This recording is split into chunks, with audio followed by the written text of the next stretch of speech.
What is the meaning of 0? And when there is not a single object left, it is called 0. Children, in this video we will see some examples of 0, in which we will develop an understanding of objects decreasing one by one. Now Chotu has started eating fruits instead of sweets. Let's see which fruit he wants to eat today. Mom, please give me some grapes to eat. Pinky had eaten grapes and there are only 4 left. Have these, I will bring more later. Okay. I have eaten 1 out of 4 grapes. Now tell me how many grapes are left? If I ate 1 out of 4 grapes, then now there are 1, 2 and 3. That means 3 grapes.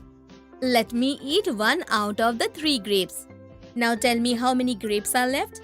Out of 3, if you ate 1 grape, then 1 and 2 are left. That means 2 grapes. Well done, Chotu. I ate 1 out of 2 grapes. Now how many grapes are left? So, 1 grape is left. Well done, Mom. Now if I eat the last remaining grape also, then how many are left? Not a single one. That means 0. Now all the grapes are finished. Did you see, friends? Chotu has developed a good understanding of 0. Chotu has created a new game with his friends. Let's see how he plays the game of 0 with his mother and his sister. Pinky, I played a game in school today. Would you like to play with me? Wow, definitely. Let Mom also play with us. Mother also joins. Come on, let me show you how to play this game. Okay. I will spell out a number loudly. Both of you have to clap as many times. No less or no more than that number. Are you ready? Absolutely. 5. 1 clap, 2 claps, 3 claps, 4 claps, and 5 claps. 3. 1 clap, 2 claps, and 3 claps. 1. 1 clap. 0. Sister and mother were about to clap, but they quickly lowered their hands. Did you enjoy playing this game? So children, in this example you saw that 0 quantity of anything means not even 1. Can you also one by one reduce the number of things to reach the number 0? Look at the number of things around you and reduce their number one by one until you reach the number 0. So children, that was all for today. In this video, we reduced the number of things one by one and understood the number 0. So see you soon in our next video. Till then, goodbye children.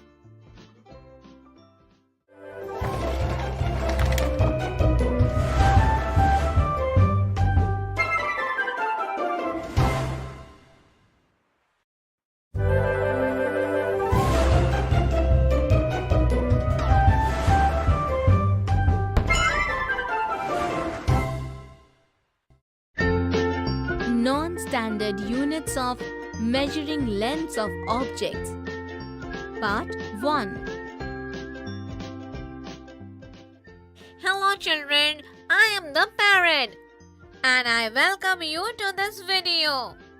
In this video, we will learn about some non-standard units to measure the length of objects by hand. Chotu and Pinky have to get their clothes stitched. That's why they have come to the tailor shop.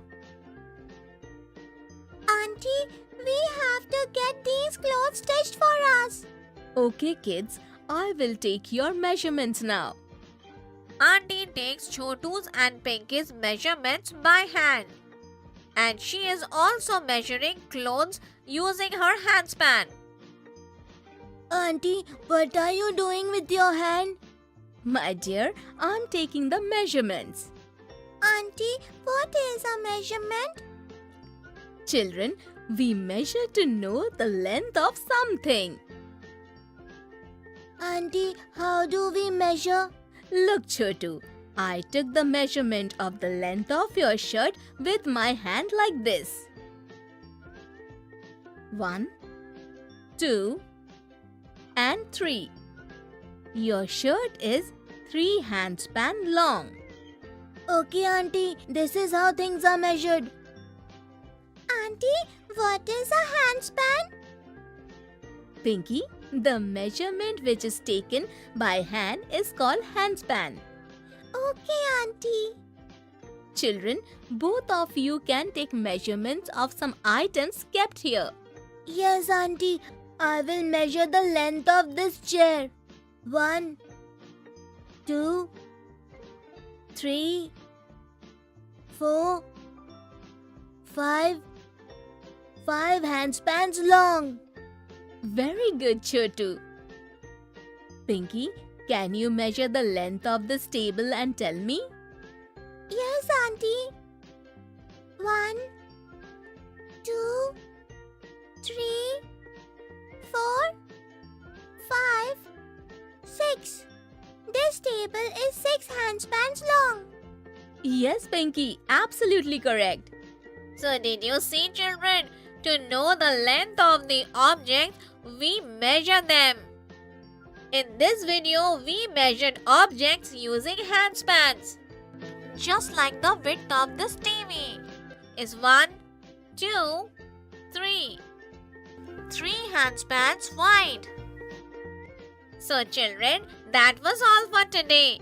In this video, we learned some non-standard units to measure the length of objects by hand. In the next video, we will learn some non-standard units of measuring the length of objects using our foot. Till then, bye-bye children.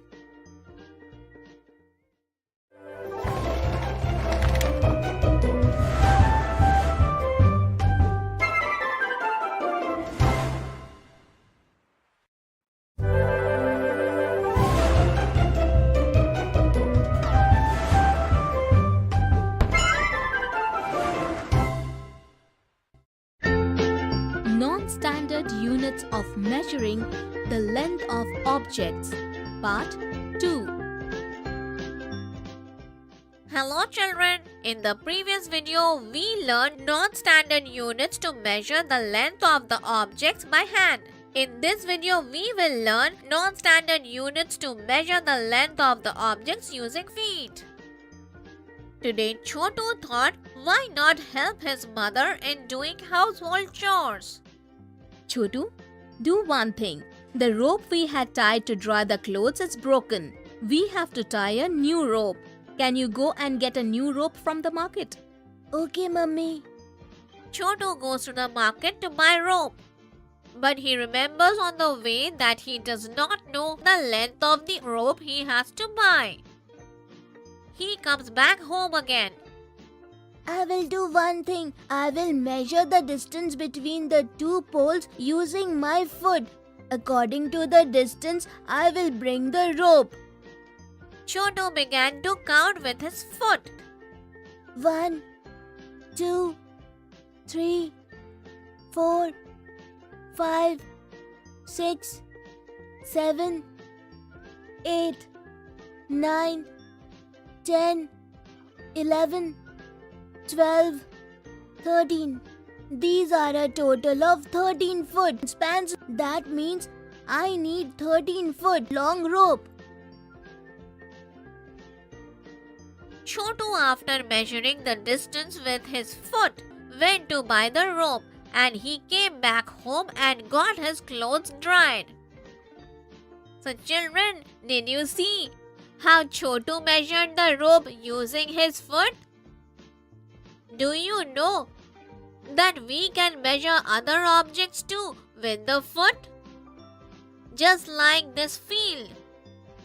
This field is 1, 2, 3, 4, 5, 6, 7, 8, 9. That means 9 foot spans. So children, in this video we learned non-standard units to measure the length of the objects using feet.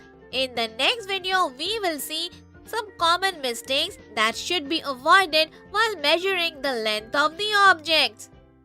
Till then, bye children.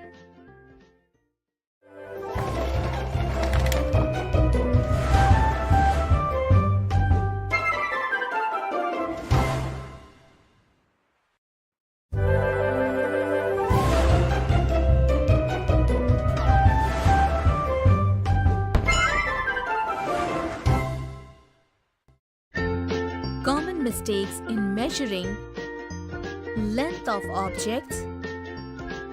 Part 1.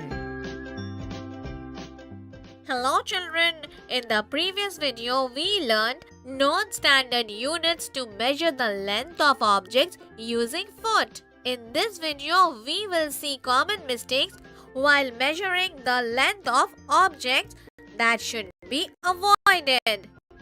Today Chotu and Pinky's mother has brought a new blackboard for them. They are both making something with chalk on the blackboard. And Pinky said to Chotu, Chotu, you can't make anything here. This is my space. No, Pinky, you have plenty of space. I will make it here. Seeing Chotu and Pinky arguing, their mother comes there. Chotu, Pinky, why don't you do one thing? You take a measure of your space. It will tell you if any of you has more space. Yes, Mummy, it is right. But how will we measure, Mummy? Do one thing. Bring that pencil from the table and measure the blackboard. Chotu gets the pencil from the table. Chotu, first keep the pencil at the starting point and see how many pencils are required to measure. Okay, Mummy. Chotu begins to measure the space with his pencil. 1 pencil, 2 pencils, 3 pencils. Hey, Chotu, you are doing it wrong. Why, Mummy? While measuring, the entire length has to be measured. No part should be missed. And you are leaving the space while placing the pencil. Oh, now I get it. I will measure it again. So here it is 1 pencil, 2 pencils, 3 pencils, 4 pencils. This means I have a total of 4 pencil long space. Pinky, now it is your turn. I have 1 pencil, 2 pencils, 3 pencils, total 3 pencil long space. Children, do you think Pinky has properly measured her space? Yes, you thought right. Pinky has measured it correctly. This means Chotu's space is more than Pinky's space. Come on, let me share your space equally. Mother divided Chotu and Pinky's space equally between them. So children, did you see what mistake Chotu made? He left spaces between 2 pencils while taking measures with the pencil. That means Chotu did not measure the leftover space. So Chotu did not measure the entire length. We should measure without leaving any blank space while measuring. Today Chotu is measuring the length of the table at his home by his hand. 1, 2, 3, 4. Mummy, this table is 4 handspan long. Chotu, my dear, this table is very long. How did you measure it? Can you measure it again and show? Okay, Mummy. 1, 2, 3, 4. It is done, Mummy. Hey, Chotu, don't leave any space while measuring. Look at me. 1, 2, 3, 4, 5, 6, 7, 8. Did you see, Chotu? This table is 8 handspan long while measuring with my hand. Now you too measure it. Sure, Mummy. 1, 2, 3, 4, 5, 6, 7, 8, 9, 10. This table is 10 handspan long when I measured it. Now you understood, Chotu. While measuring objects, we should not leave space between two hands. If we do not measure the entire length or miss any space in between, then the measurement will be wrong. Okay, Mummy. This means that whenever a measurement is to be made, there should not be any space left between two measures. You are absolutely right, Chotu. So, children, did you see? You should not leave a space between two handspans because that measurement might go wrong. So, children, that was all for today.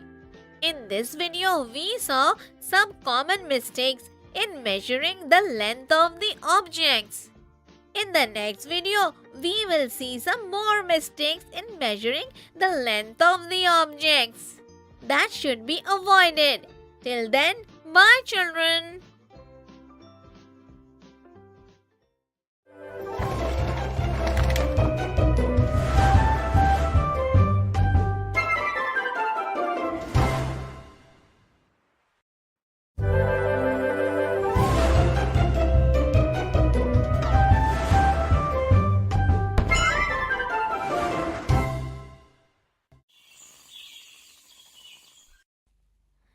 Friends, today we will understand some interesting facts about the objects in our surroundings.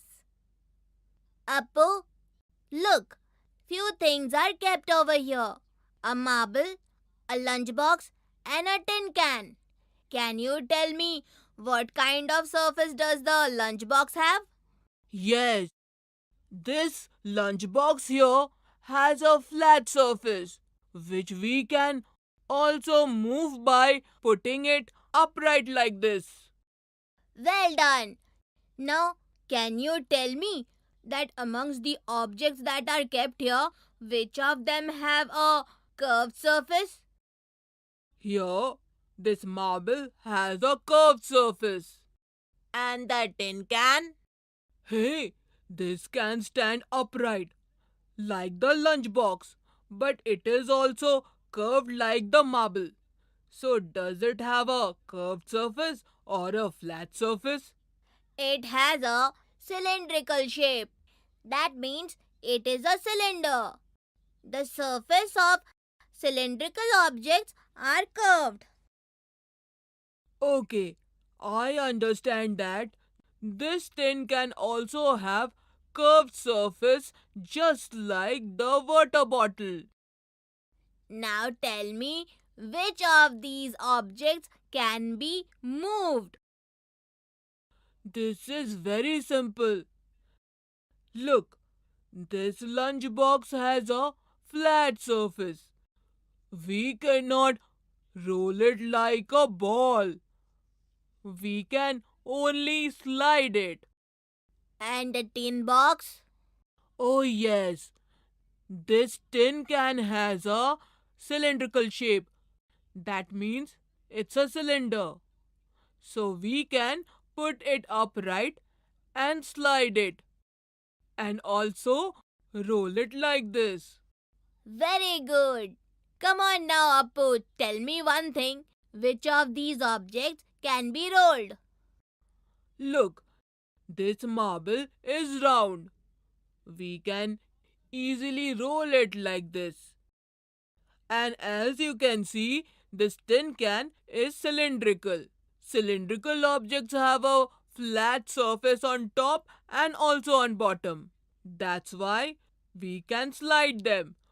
But if its surface is curved, we can also roll them like this. Oh wow, Appu! You have understood very well as to which objects can be rolled and which can be slided and which can be rolled and slided. Friends, today we understood some interesting facts about the characteristics of objects around us. For example, we can slide the objects with a flat surface.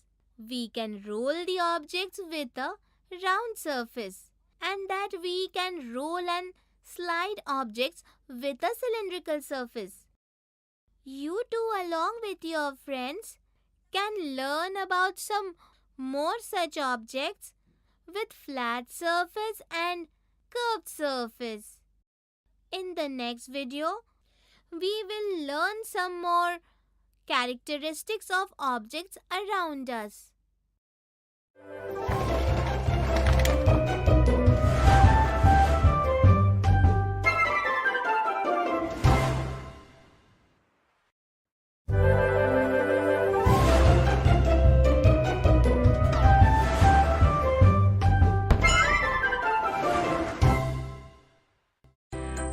Collect and represent data.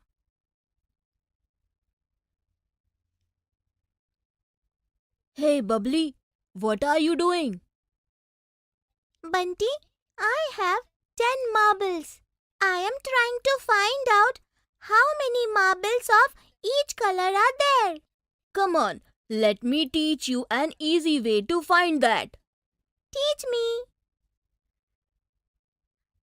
Today, in this video, we will learn about collecting data and representing it in a table. Bubbly, first of all, you have to make group of same colored marbles. First group of red colored marbles. Second group of yellow colored marbles. And third group of green colored marbles. Well done. Now create a table like this. Then, Now you have to write the names of the colors red, yellow and green in the column color of marbles. what do we have to do next? Now we have to count the number of marbles in each group.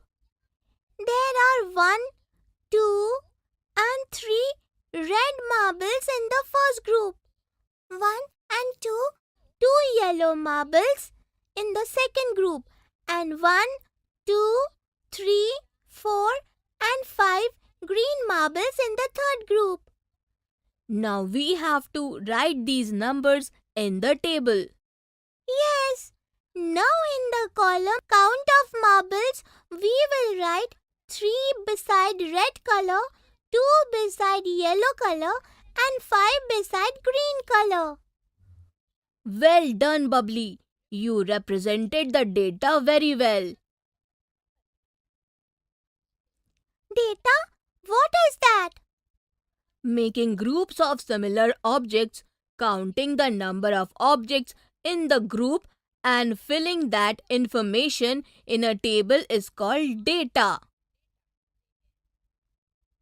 Bunty, this way I can easily know how many erasers, pencils, sharpeners and scales do I have. Yes, let me teach you one more way to collect the data and fill it in the table.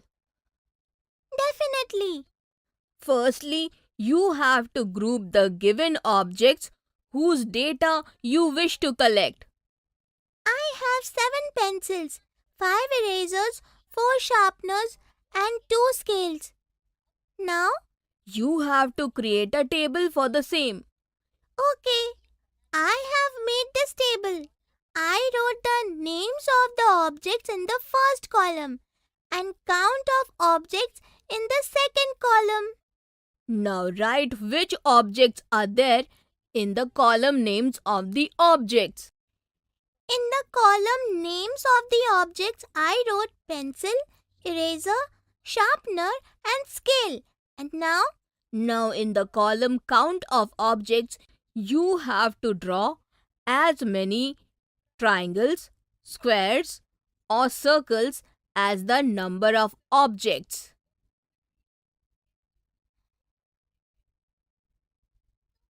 So we will draw triangles to fill the table. Okay, you have 7 pencils. So you have to draw 7 triangles in the column count of objects. I have 5 erasers. So I have to draw 5 triangles. I have 4 sharpeners. So I have to draw 4 triangles. And I have 2 scales. So I have to draw 2 triangles. Absolutely right. Well done, Bubbly. Oh wow! It is very interesting. Friends, in this video you learned about collecting data and representing them in a table. In the next video, we will see some more examples of collecting data and representing them in a table.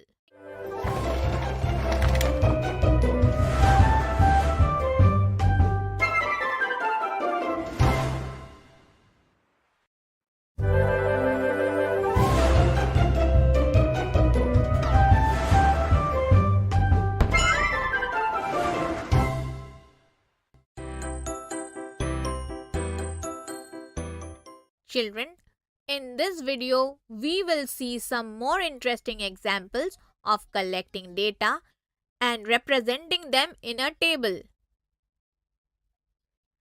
Bunty taught me how to represent data in a table after collecting it.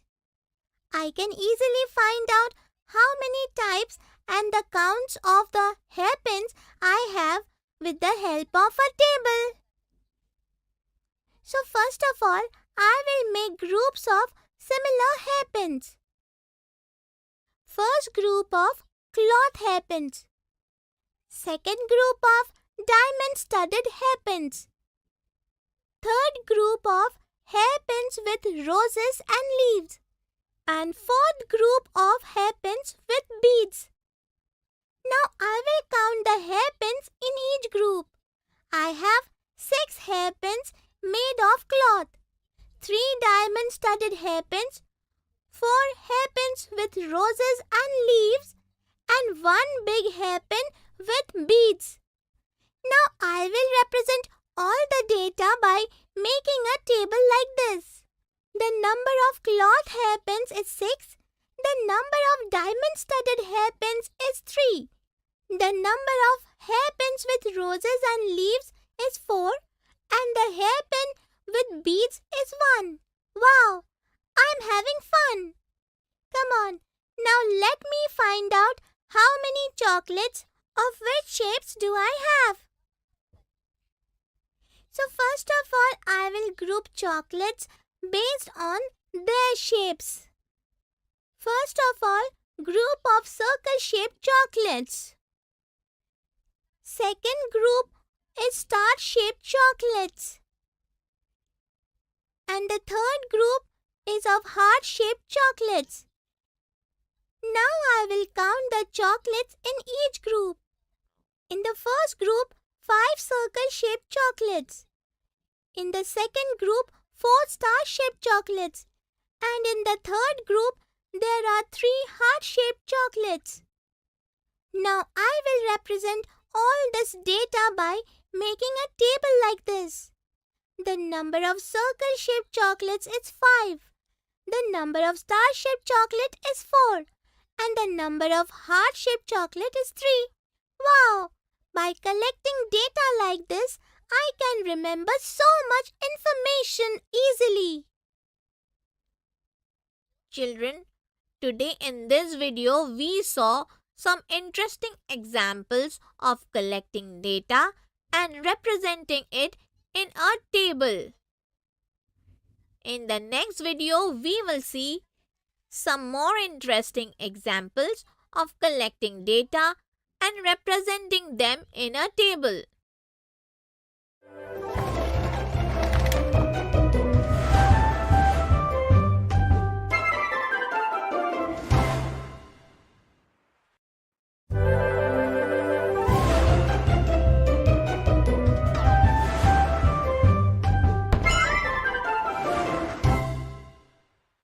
Children, today in this lesson, we will learn the process of subtraction of two-digit numbers by writing them horizontally.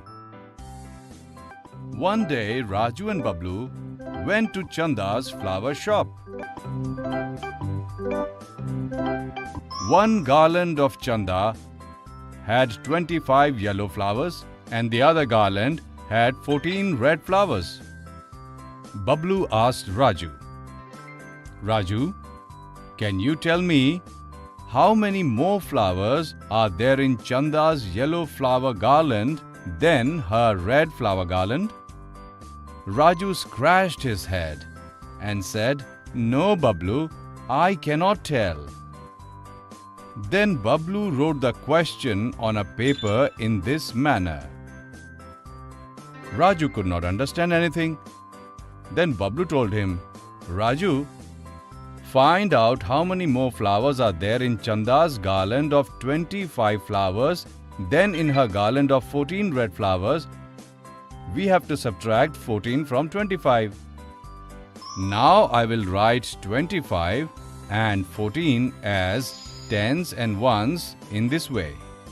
If I subtract the 4 ones of 14 from the 5 ones of 25, how many ones are we left with? 1 ones. And now what should we do? Absolutely correct. If we subtract the 1 tens of 14 from the 2 tens of 25, then how many tens will we be left with? 1 tens. In this way, Chanda's yellow flower garland has 11 more flowers than her garland of red flowers. Did you understand, Raju? Raju still could not understand clearly. Can you explain that to me with another example? Raju said to Bablu, "Let's go to Appu's sweet shop. I will give you another example there." When Raju and Bablu went to Appu's sweet shop, they saw that Appu had 36 jalebis. Then Sher Khan bought some jalebis from him, and now he has 12 jalebis left. Bablu wrote a question like this on paper and asked Raju, "Look, Appu had 36 jalebis earlier. Now he has 12 jalebis. We have to find out how many jalebis Sher Khan bought from Appu." Children, can you answer Bablu's question? Let us do this together. What we are going to do first? Yes, we will write 36 and 12 as 10 and 1 token like this. Now we will subtract the 2 ones of 12 from the 6 ones of 36. How many ones are we left with now? Yes, we have 4 ones left with us. Now finally, if we remove 1 tens of 12 from 3 tens of 36, then we will have 2 tens left. We have thus got our answer. Sher Khan had bought 24 jalebis from Appu. Bablu also explained the process of subtraction to Raju in exactly the same way. Raju became very happy. He said to Bablu, "Bablu, I have understood. Now I will be able to solve the subtraction sums easily." If that's the case, then let us go to the fair, and this time, why don't you solve some subtraction puzzles for me? Bablu said to Raju. Raju and Bablu went to the fair. Let us see what mischiefs they do in the next chapter. Children, in this lesson, we learn the process of subtraction of two-digit numbers by writing them horizontally.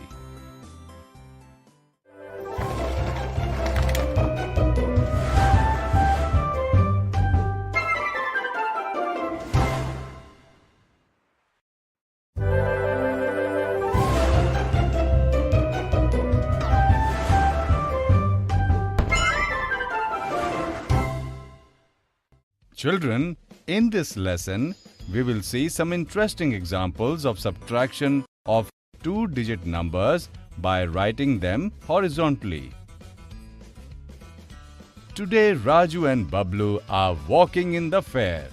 Raju is excited that he has now learned subtraction and he can now solve any question. Raju and Bablu went to a shop to burst balloons. There were a total of 50 balloons. Raju started bursting the balloons. When his turn got over, 11 balloons were left. Bablu asked Raju how many balloons he had burst. Bablu immediately wrote this question on a piece of paper. But Raju started thinking because he could not understand how he could possibly subtract 1 ones of 11 from 0 ones of 50. Children, do you think this is possible? Let us see how Bablu solved it. Bablu took a paper and told Raju, here we have to use the borrowing process. We will borrow 1 10 from 5 tens of 50 and thus make 10 ones. Because we borrowed 1 10, we have 4 tens left now. Children, can you solve this further? Yes, we will subtract 1 ones from 10 ones and we will get 9 ones. And finally, if we remove 1 tens from 4 tens, we will get 3 tens. Raju became excited after learning this new process. Oh wow! Raju burst 39 balloons. Bablu found the solution to this question just like us. A laddu eating competition was happening in the fair. Raju and Bablu also participated in the competition. Raju ate 32 laddus and Bablu ate 41 laddus. Now both are fighting over who ate more laddus and by how many. Children, can you answer this question?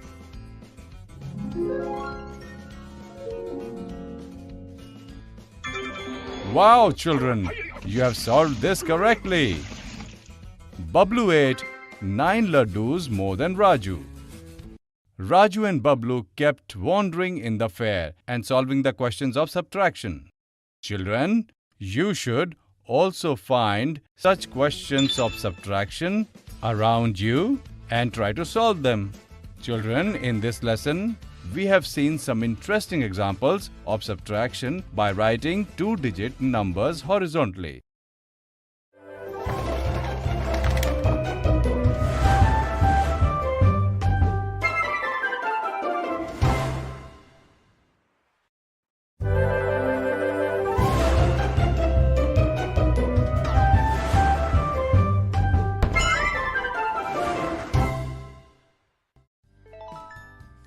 Children, in this lesson, we will look at some common mistakes that are made while subtraction of two-digit numbers. One day, while walking around, Bhola and Golu Panda reached the confusing village of mathematics.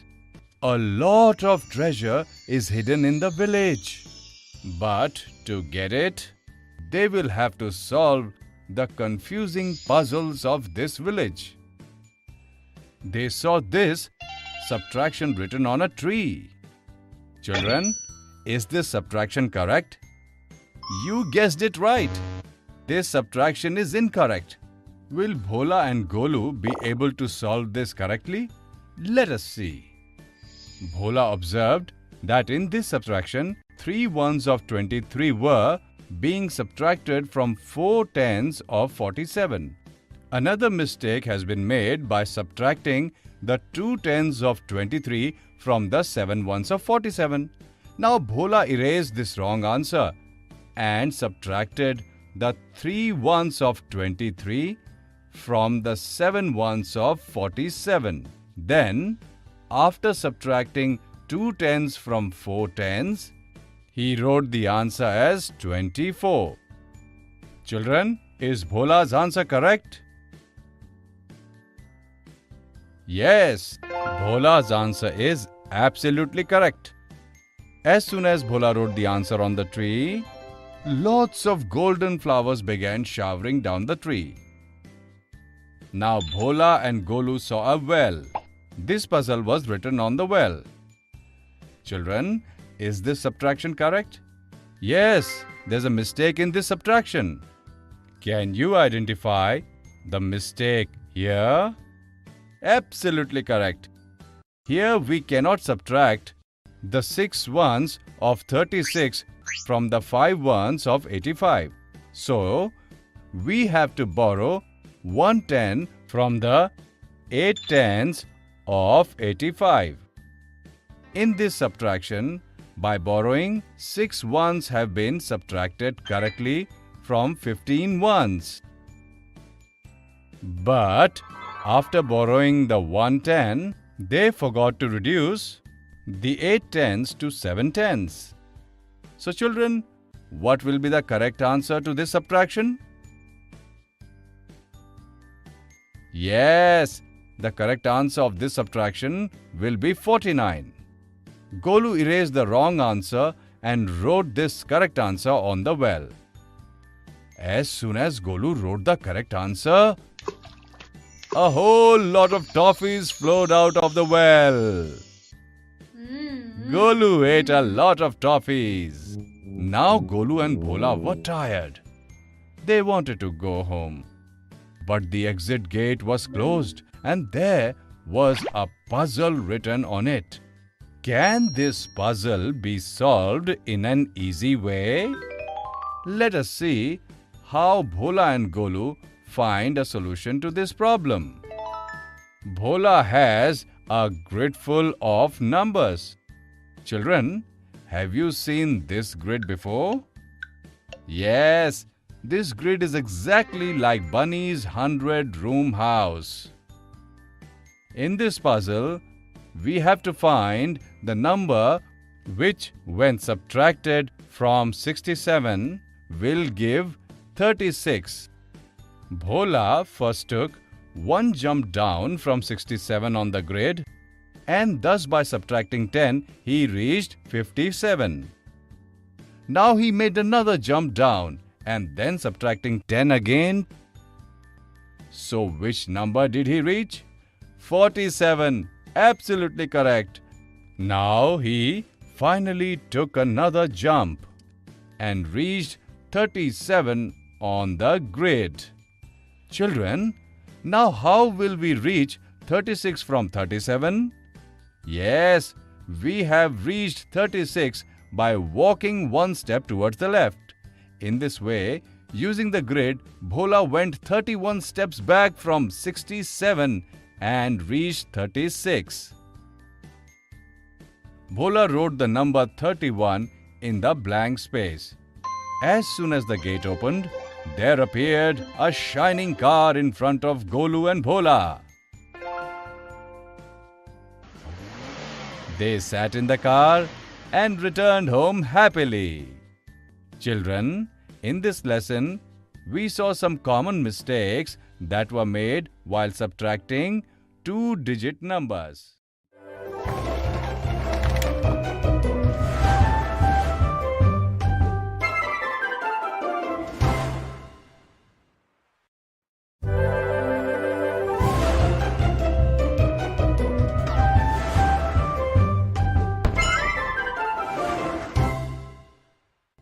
Children, do you know that there are many things around us which are made of different shapes, but we do not recognize them? In this lesson, we will learn to recognize some shapes. Chanda has come to Appu's sweet shop today, but she looks confused. Appu has so many sweets. She is unable to decide what sweets she will buy. Appu tells Chanda that she can buy the sweet which has the shape she likes the most. Hearing this, Chanda got even more confused because she doesn't know anything about the shapes. Appu tells Chanda that there is no need to be confused. Appu can tell her about the shapes.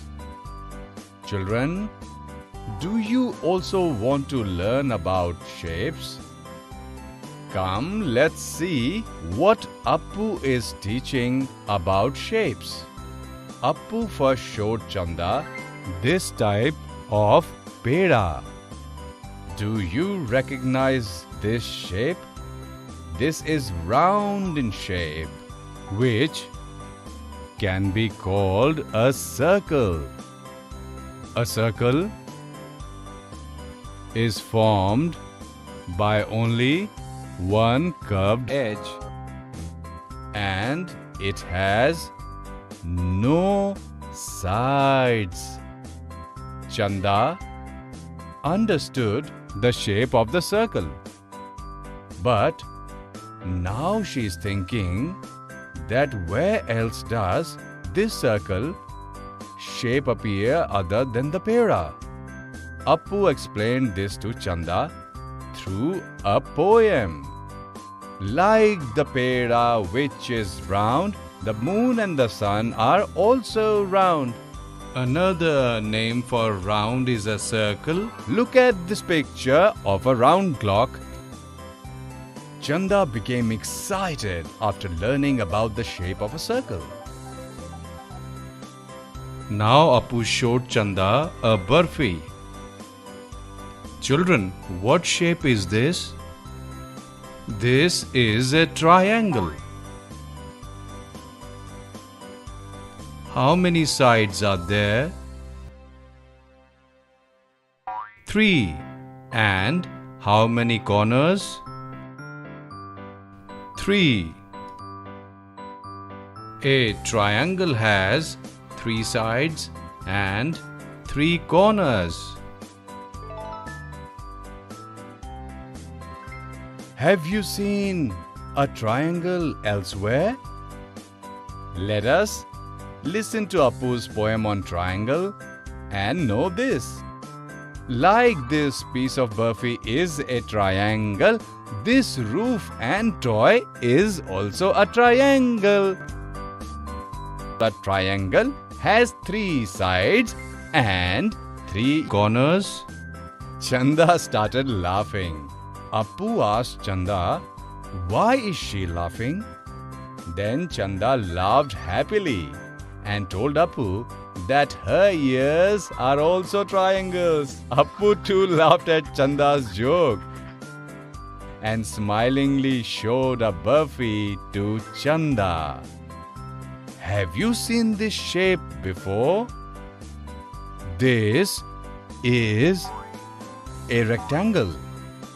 A rectangle has 4 sides. Its opposite sides are of equal length. Now Appu explains to Chanda through a poem where all can she see a rectangle shape. This is a burfi is like a rectangle. Door is a rectangle and same is a page. Rectangle is the name of the shape and it has 4 sides. Chanda liked Appu's poem so much that she started clapping. Children, why don't we also clap for Appu's poem? Now finally, Appu showed Chanda a piece of walnut chicky of this shape. Children, what shape is it? This is a square. It has 4 sides. Do you know A unique thing about the square, all its sides are of equal length. Now Appu told Chanda through his last poem about square. And where can we see it? Like this piece of chicky is a square, my handkerchief and this box of sweets is also a square. This is called a square and not a rectangle. Equal sides is its unique identity. As soon as Chanda saw Appu's walnut chicky, her eyes started to shine. Finally, Chanda decided which sweet she wanted to buy. Chanda bought the walnut chicky from Appu and went home happily, humming Appu's poem on shapes. Children, in this lesson, we learn to recognize different shapes.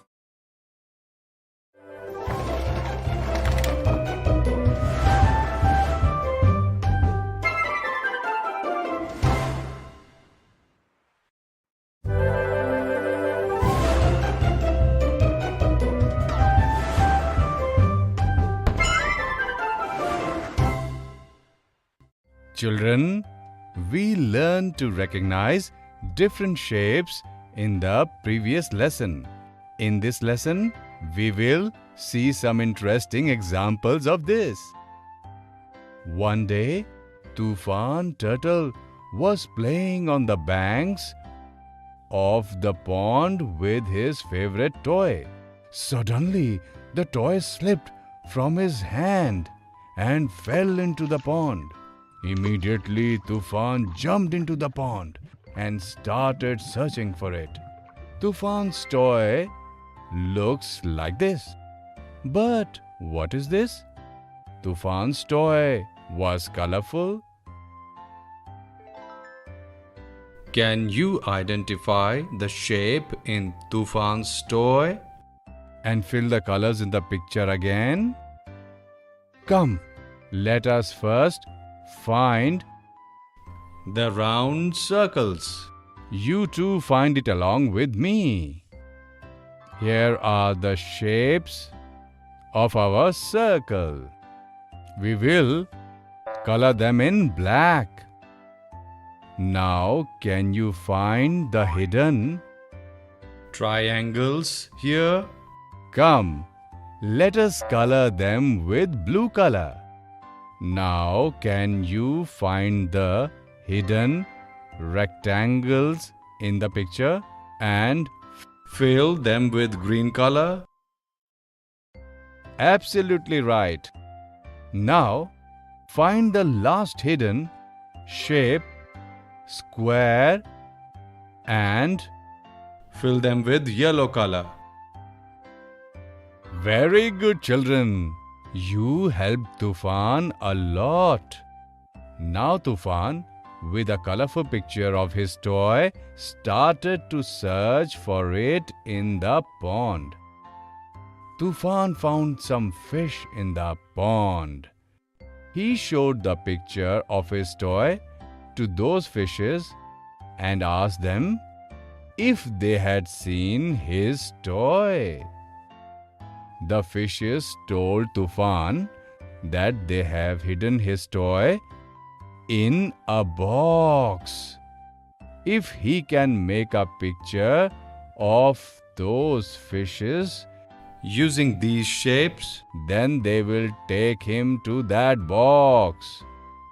Can you help Tufan to draw this picture? Very good, children. You have made a very beautiful picture of a fish. The fishes were happy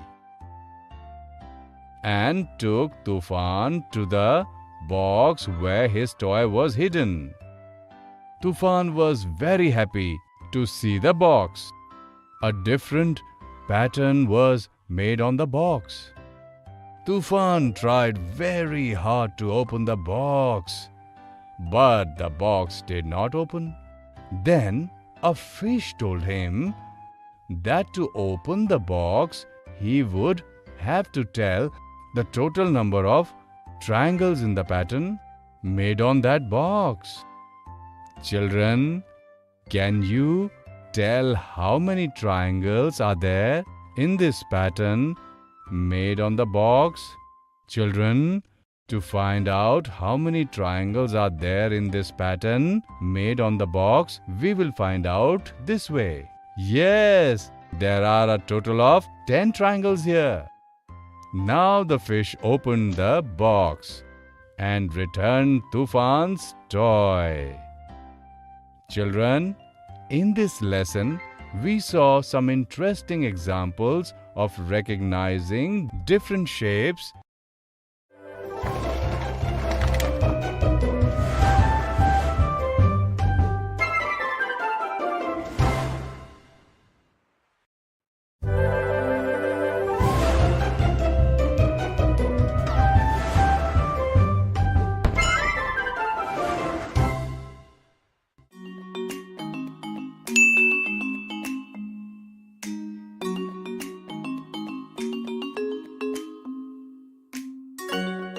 Raju was having a lot of fun during his summer break. He had come to his village during the holidays. Every morning, he used to go for a stroll on the river bank, talk to his village friends, play games, paint sceneries of the village, and note down his experiences in a diary. Today, when he woke up, it was raining heavily. His heart sank. At that moment, his cousin, Lata, entered the room. Looking at Raju's sad face, she asked, Why are you upset, Raju? Didi, look, it's raining so heavily. How will I go to play outside? You are upset because of this. You know, we can play a lot of games inside the house. Ludo, snakes and ladders, chess, carom board, and cards. Come, let's build a card palace. Yes, Didi, that sounds like fun. Wow, Raju! You're making a card palace. I too enjoyed this game during my childhood. Papa, what all games did you play in your childhood? I used to enjoy playing gilli danda. Like you children play cricket, I liked gilli danda. This game is played with a small piece of wood and a long stick. The small piece of wood is called a gilli. This is why the game is called gilli danda.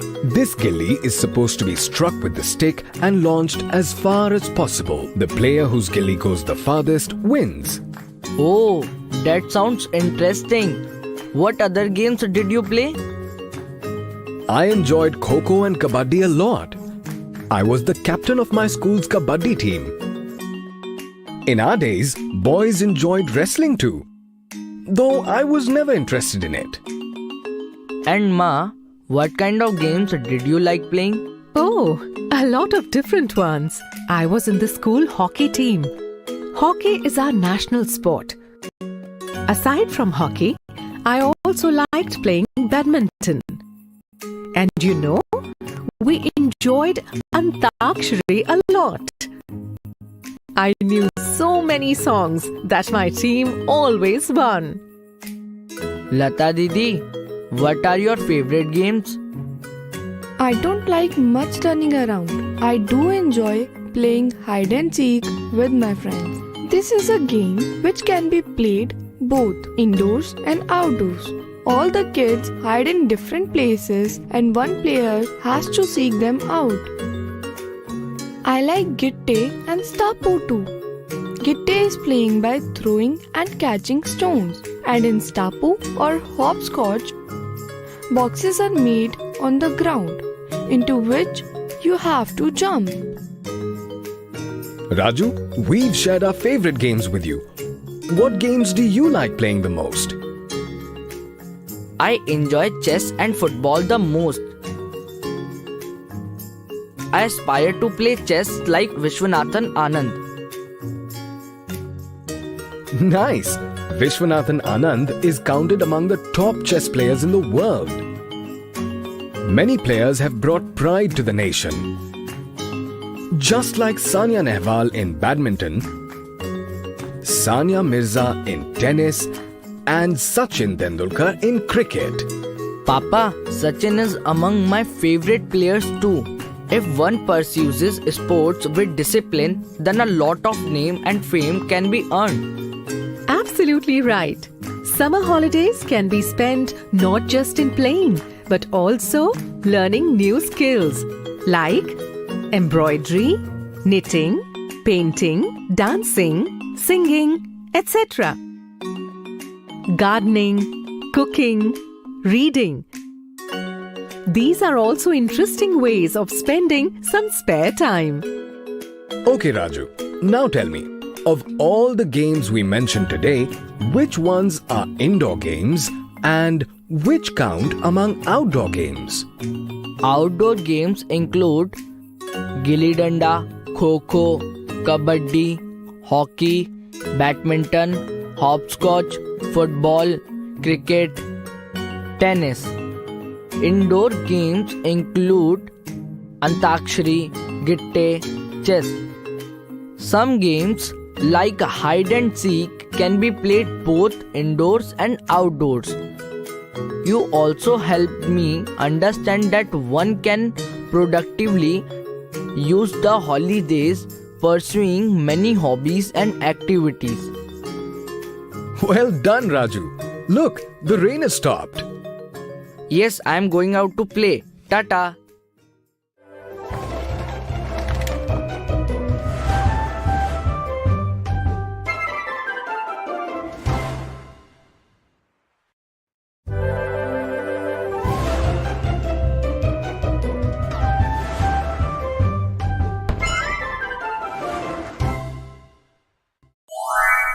Different views of 3D objects, Part 3. Today we will learn about those objects that have the same top view, side view, and front view, and whether the shape of an entire object be determined from just 3 views.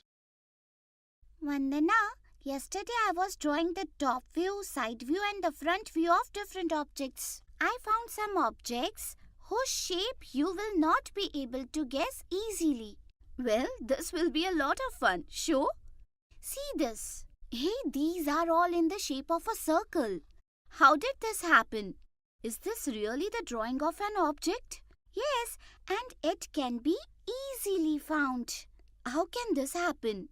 All 3 views of any object should be different.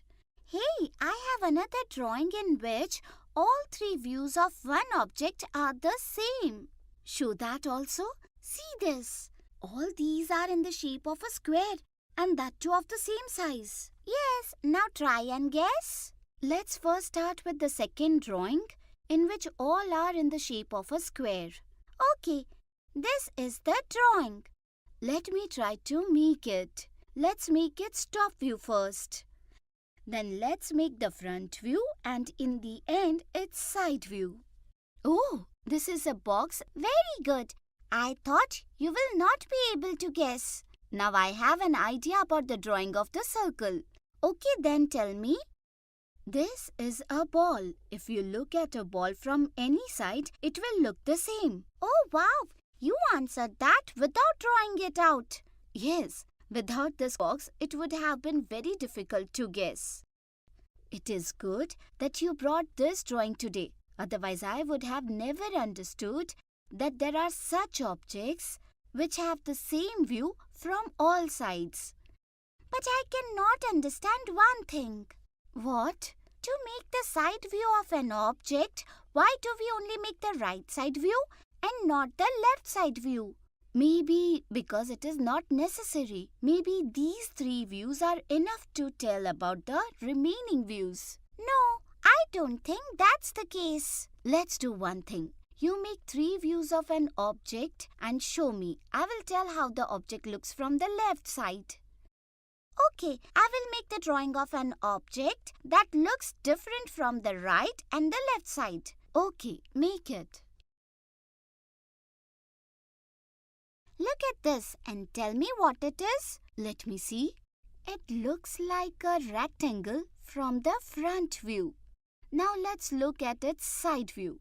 From the side view, it looks like two rectangles are kept side by side. As of now, I cannot say what will be its left view. Now show me its top view. This is a rectangle which is cut from the side. Now you have seen all three views. Try to tell me the view from the left side. First, I will try to make it in 3D. Now I can easily draw its left side. See, it has been made like this. First a big rectangle and then a small rectangle. You were able to draw the left view from the right view, top view and side view. Maybe that's why only 3 views of an object are enough. Yes, even I think so. Let's go. Lunchtime is about to get over. Let's quickly eat our food.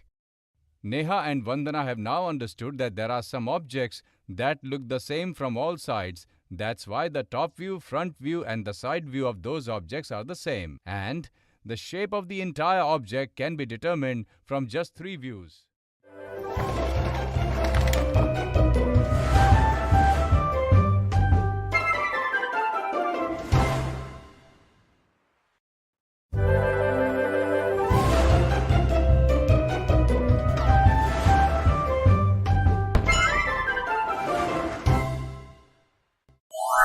Equivalent fractions, Part 1.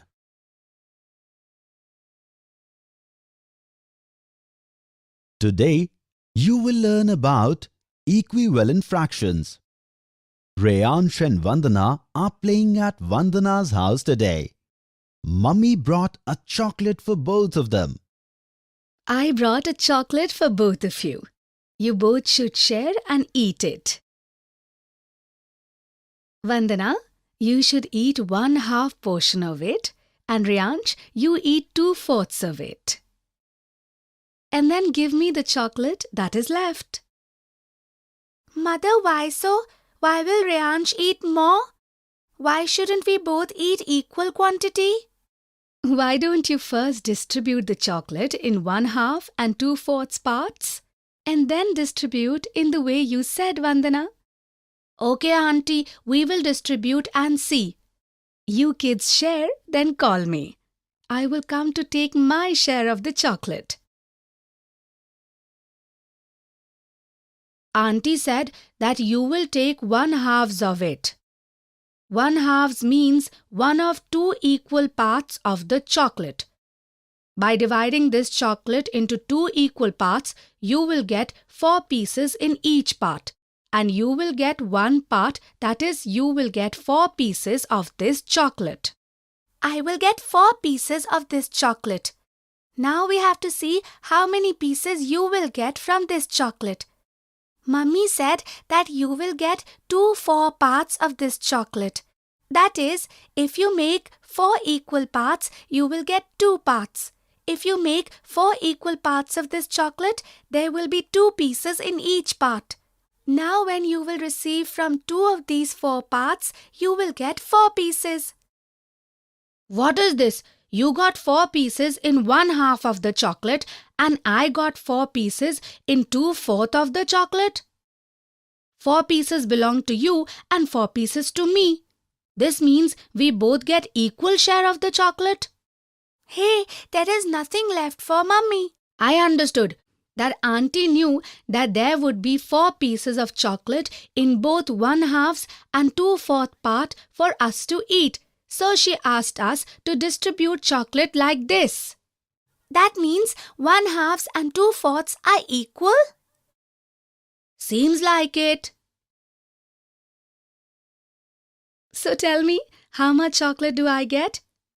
Mummy, there is no piece of chocolate for you, and we have also understood that 1/2 and 2/4 are equal.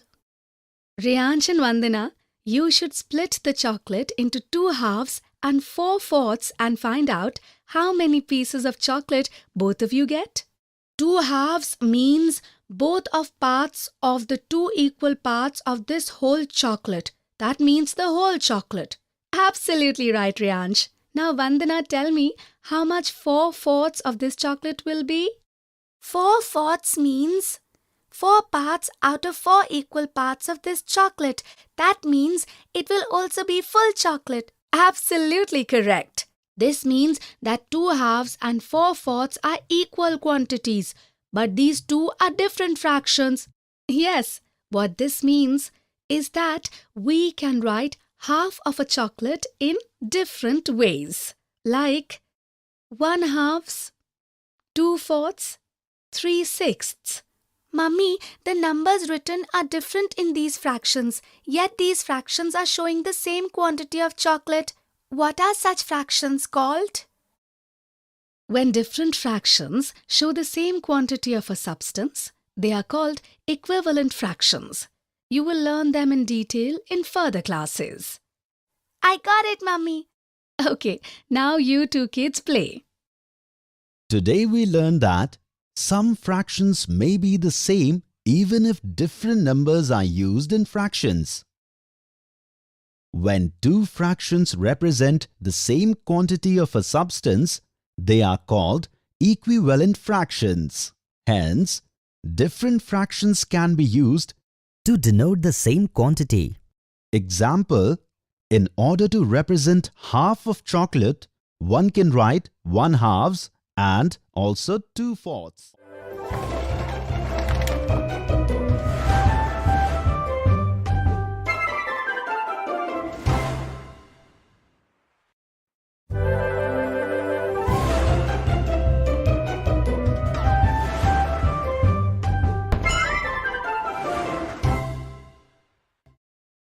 Equivalent fractions. Part 2. Today we will see more examples of equivalent fractions. Vandana, go get 3/3 kilograms of potatoes from the market. Mummy, please tell me in grams how many grams of potatoes are in 3/3 kilograms? Vandana, you know about fractions, right? 1 kilo has 1000 grams. So now you find out how many grams will be there in 3/3 kilograms and bring that much of potatoes. Okay, Mummy, I will find out and get the potatoes. Let us together find out how many grams of potatoes will be there in 3/3 kilograms. 3/3 means 3 out of 3 parts. That is, of a kilogram of potatoes, all 3 parts. Hey, but if after dividing a kilogram of potatoes into 3 equal parts, I keep all the 3 parts, it means that in 3/3 kilograms, there will be 1 kilogram of potatoes. Looks like I need to think once again if I am right. Assuming I buy a kilogram of potatoes and get total of 6 potatoes. Now, if I divide these potatoes in 3 parts, then there will be 2 potatoes in each part. Now, if I take all 3 of these parts, then it will be 6 potatoes of 6. This means 1 kilo of potatoes will come in 3/3 kilos. Now I will tell Mummy. Mummy, I have discovered that 3/3 kilograms of potatoes will be 1 kilogram of potatoes. Well done, Vandana. Now go bring the potatoes too. I'll go, Mummy, but first I need to know something. Tell me, what do you want to know? Just like 3/3 kilo has 1 kilo of potatoes, I think 2/2 will also have 1 kilo of potatoes because by dividing a kilogram into 2 equal parts, both its parts will be written together as 2/2. Yes, Vandana. When there is the same number in the numerator and denominator, then it means we are talking about the whole quantity. Oh, this means that 3/3 and 2/2 are equivalent fractions. Yes, Vandana. 3/3 and 2/2 are equivalent fractions. Now go and get 3/3 kilograms of potatoes from the market. Okay, Mummy. Today we learned that 3/3 and 2/2 are equivalent fractions.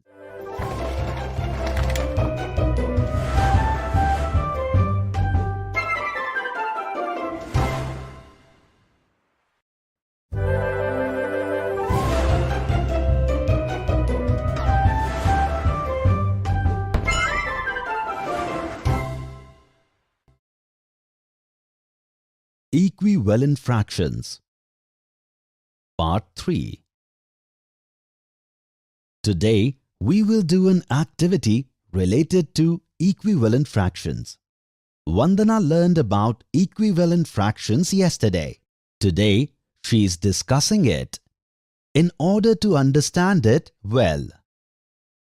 Yesterday we learnt that 1/2s, 2/4 are equivalent fractions. To understand this concept well, we can draw its explanation. Like 1/2 means one of the two equal parts. So I will make a rectangle and divide it into two. This is 1/2 of it. Now in order to find the 2/4 of this rectangle, first I will divide it into 4 equal parts. Now 2 of these 4 parts will be 2/4 of this rectangle. Yes, now I can say that 1/2 and 2/4 are showing the same size. So they are equivalent. Just like this, we also got to know that 3/3 and 2/2 are equal. We should check the equivalence of these two fractions too, following the same way. For 3/3, I have to divide this rectangle into 3 equal parts. Now 3 of these 3 parts will represent 3/3. Now to show the 2/2, I will make 2 equal parts of this rectangle, and these 2 parts will show the 2/2. Now if we look at these two, we will come to know that 2/2 and 3/3 are equivalent because both are showing same quantities. Now I understand how these two fractions are equivalent. Today we learned how with the help of a rectangle you can check whether the fractions are equivalent or not.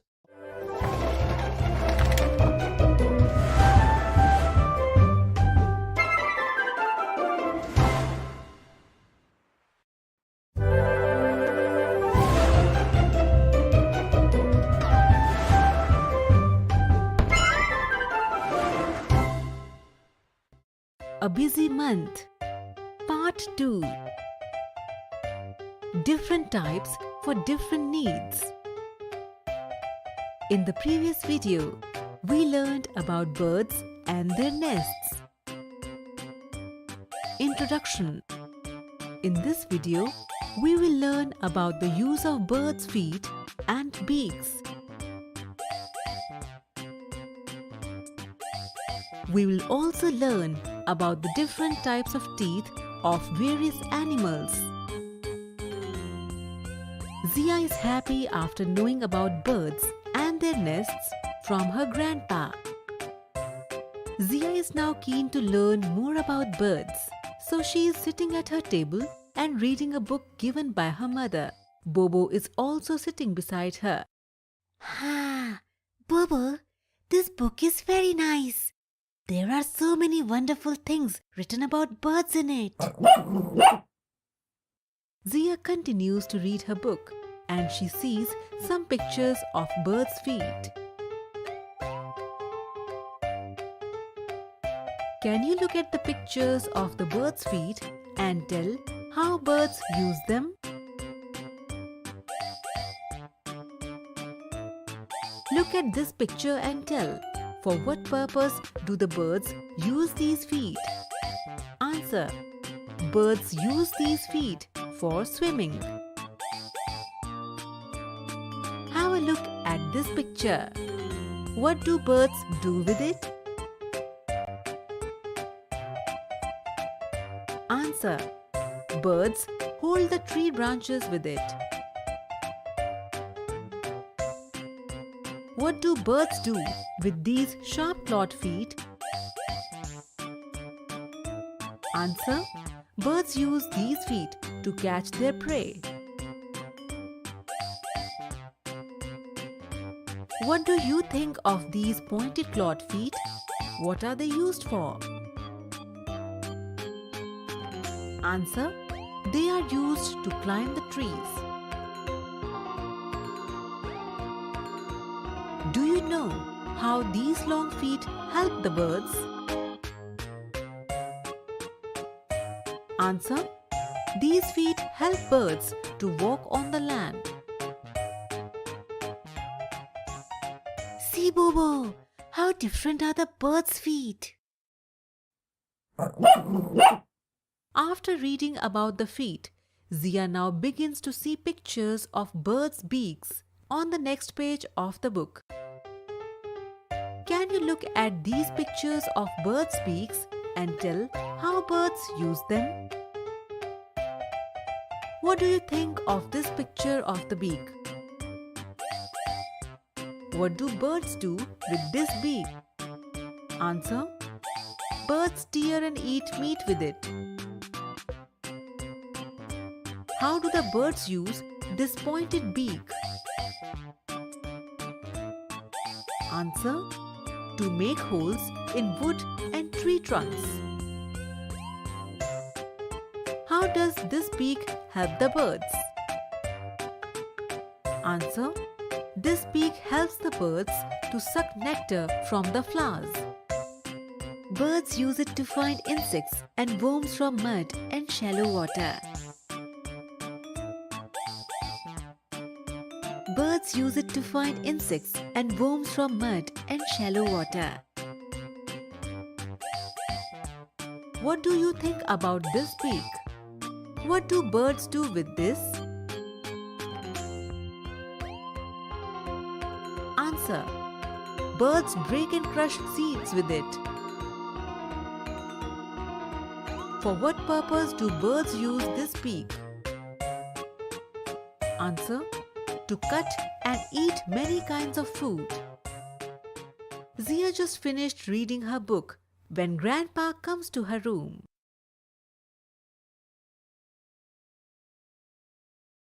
Zia, what were you reading? I was reading about birds, Grandpa. I learned about their different kinds of feet and beaks. Very good, Zia. But Grandpa, do birds have teeth like me and Bobo? Most birds do not have teeth. But Zia, all creatures have different kinds of teeth. Just like your teeth are different from Bobo.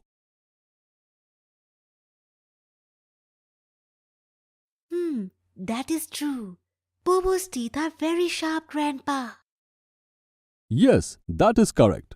Bobo's teeth are in accordance with his needs. Dogs have pointed teeth so that they can rip the meat and eat. Well, then how are cats' teeth, Grandpa? What do you think? How would a cat's teeth be? A cat's teeth are also pointed. They use it for tearing and cutting meat. Oh, I see. And just like the teeth of cats, the teeth of snakes are sharp. But they do not chew their prey. Instead, they swallow them. Snakes eat in a very different manner. Do cows also eat like them? And what kind of teeth do they have? No, Zia. Cows chew and eat their food. Their front teeth are smaller to cut leaves, and their back teeth are bigger and flattened to chew the grass. Oh, and what kind of teeth do the squirrels in our garden have? Do you know what kind of teeth the squirrels have? Squirrels' front teeth will grow throughout their life as their teeth wear out due to regular biting and munching. Oh wow! If our teeth were always growing, then they would be taller than us. Ha ha ha ha, Zia, that was funny. However, whether our teeth will grow throughout our life or not, we should take care of them and brush them daily. Yes, Grandpa. Otherwise, do you know what may happen, Zia? What, Grandpa? Otherwise, you won't be able to eat the chocolates I bring. Zia, Bobo and Grandpa began to laugh together. Summary. In this video, we learned about the use of birds' feet and beaks. We also learned about the different types of teeth of various animals.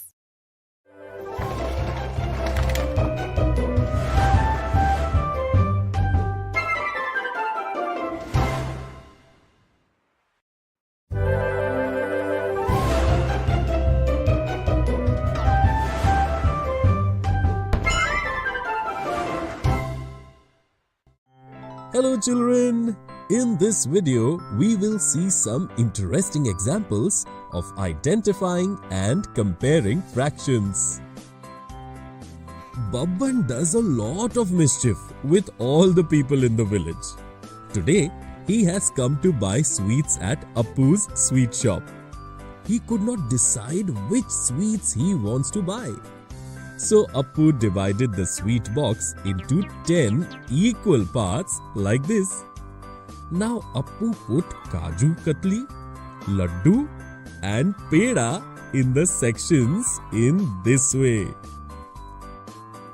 We can write the different sweets filled in the box in the form of fractions in this way. Which sweet is filled in the largest part of the sweet box? And in how many parts? If you wish to, you can stop the video and find the answer. Absolutely correct! Laddus are filled in the largest part, 4/10 of the sweet box. When Babban saw the box of sweets, Appu had filled Peda in some parts. Chanda had told him that Appu's pedas are not tasty at all. So, he asked Appu to fill jalebi in parts of the box where he had filled pedas.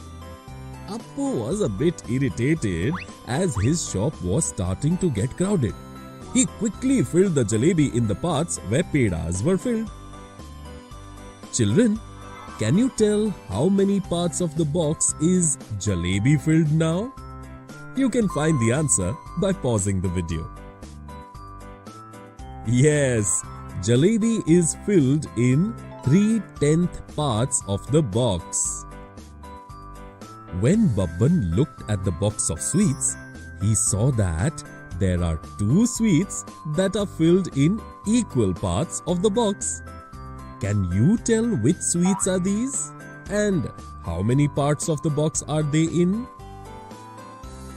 Well done, children! You have found the answer correctly. Both jalebi and Kaju Katli are in 3/10 part of the box.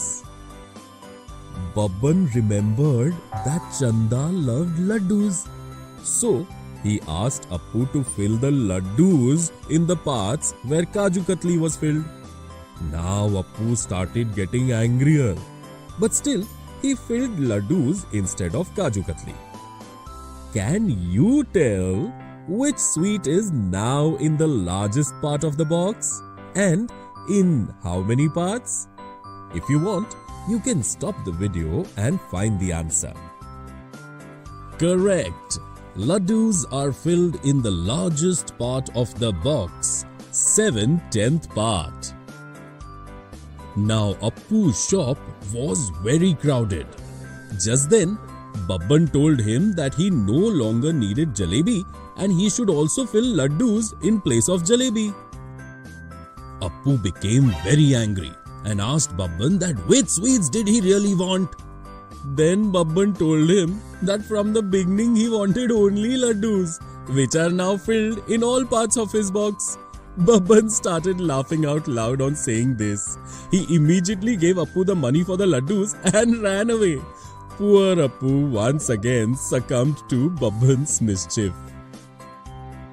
Children, in this video we saw some interesting examples of identifying and comparing fractions.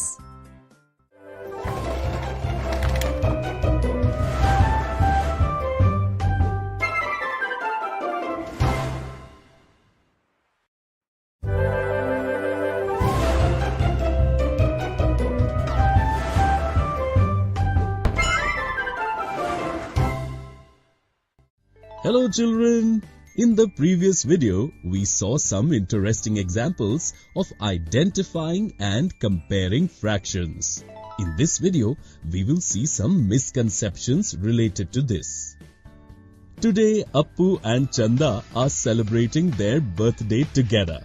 A 1 kg cake like this has been brought to celebrate Appu's birthday, and a small 500-gram cake of exactly the same design has been brought for Chanda. Both cut their respective cakes into 5 equal pieces. Appu gave 1 piece of his cake to Raju, and Chanda gave 1 piece of her cake to Bablu. Now, Raju told Bablu that he and Bablu had got equal cake. But Bablu is fighting with Raju that Raju has got more cake than him. Children, can you tell which of the two is correct? Let us first look at the cake that Raju and Bablu got in the form of fractions. Raju got 1 piece out of 5 equal pieces of Appu's cake. Hence, Raju got 1/5 part of Appu's cake. Bablu got 1 piece out of 5 equal pieces of Chanda's cake. So, Bablu got 1/5 part of Chanda's cake. The fractions of the cake that Raju and Bablu got are the same. But is the amount of cake they got also the same?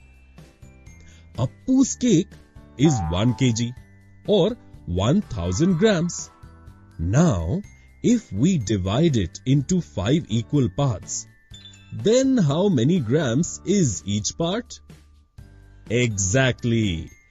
Every part is 1000 divided by 5 or 200 grams.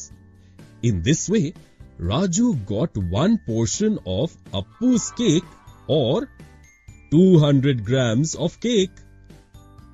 Now, Chanda's cake is 500 grams. If we divide it into 5 equal parts, then how many grams is each part? Each part is 500 divided by 5 or 100 grams. In this way, Bablu has got 1 part of Chanda's cake or 100 grams of cake. Children, now can you see that Raju has got 200 grams of cake and Bablu has got 100 grams of cake?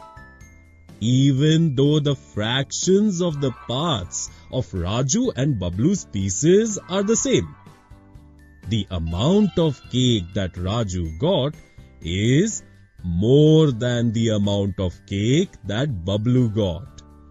Therefore, Bablu's statement is correct.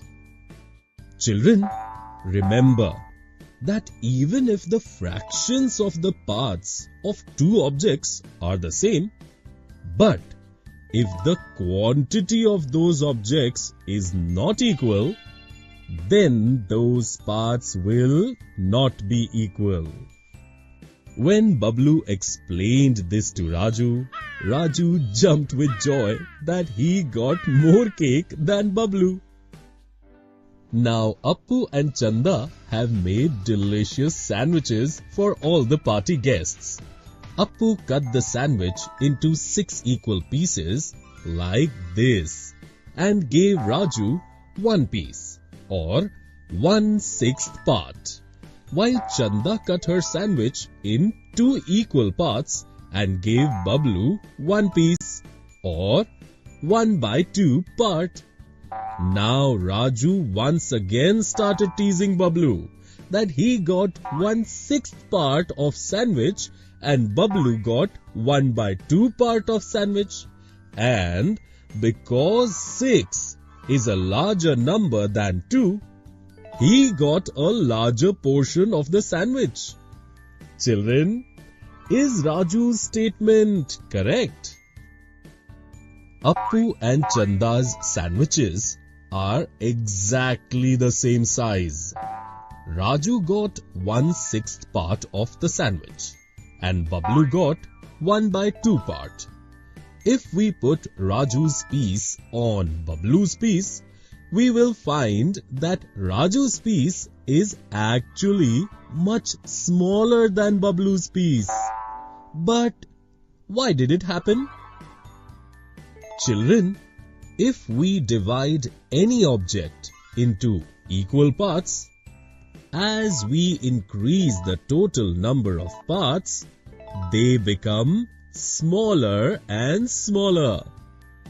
Similarly, in 1/6, we have made a total of 6 pieces of the sandwich, whereas in 1/2 parts, we have made only 2 parts. Therefore, a piece of 1/2 part is larger than a piece of 1/6 part. Or, we can say that the fraction 1/2 is greater than the fraction 1/6.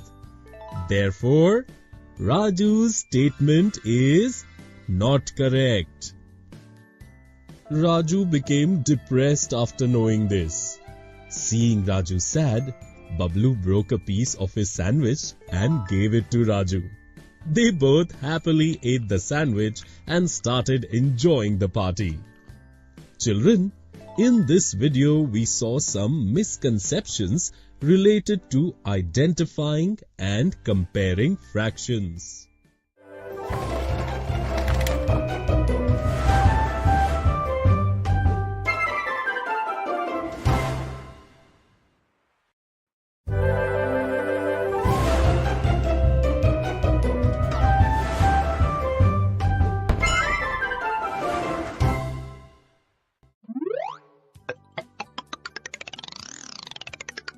Hello children, in this video we will learn to compare fractions. Today a competition is going on in the village. Uncle has scattered a total of 36 pieces of paper in a rectangular area here. All the contestants will be given 1 minute time in the competition. The contestant who writes his name on the most pieces of paper will win the competition. Babban, the moderator of the competition, indicated the start of the time and all the contestants quickly started writing their names on pieces of paper. Time is up and now the counting has begun. On counting, it was found that Golu's name is written on 1/3 part of the total paper pieces, Sher Khan's name on 2/9 part and Bhola's name on 4/9 part. Children, can you tell who is the winner of the competition? Let's first find out how many pieces of paper has Golu written his name on. Golu's name is written on 1/3 part of 36. Children, can you tell how many pieces will these be? Here, 3, this number tells us how many equal parts to divide our whole into. And 1, this number indicates that out of 3 parts, we have to take 1 part. Here we have 36 as the whole. If we make 3 equal parts of 36, then how many pieces will be there in each part? Absolutely right. 36 divided by 3 or 12 pieces. In this way, 1/3 of 36 is 12. Golu wrote his name on 12 pieces of paper. Now Sher Khan has written his name on 2/9 parts of 36. Can you tell how many pieces of paper has Sher Khan written his name on? Is it less than Golu's pieces or more? If you wish to, you can stop this video and find the answer. Well done children, you have solved it perfectly. For 2/9 of 36, we will divide 36 into 9 equal parts. In this way, each piece will have 4 pieces of paper. And in 2/9, we are taking 2 of these 9 equal parts. There are 4 pieces of paper in one part of this fraction. So, how many pieces will be there in 2 parts? 2 multiplied by 4, 8 pieces of paper. In this way, 2/9 of 36 is 8 pieces of paper. Sher Khan has written his name on a total of 8 pieces of paper. Golu has written his name on 12 pieces and Sher Khan has written his name on 8 pieces of paper. Therefore, Golu has written his name on more pieces of paper than Sher Khan.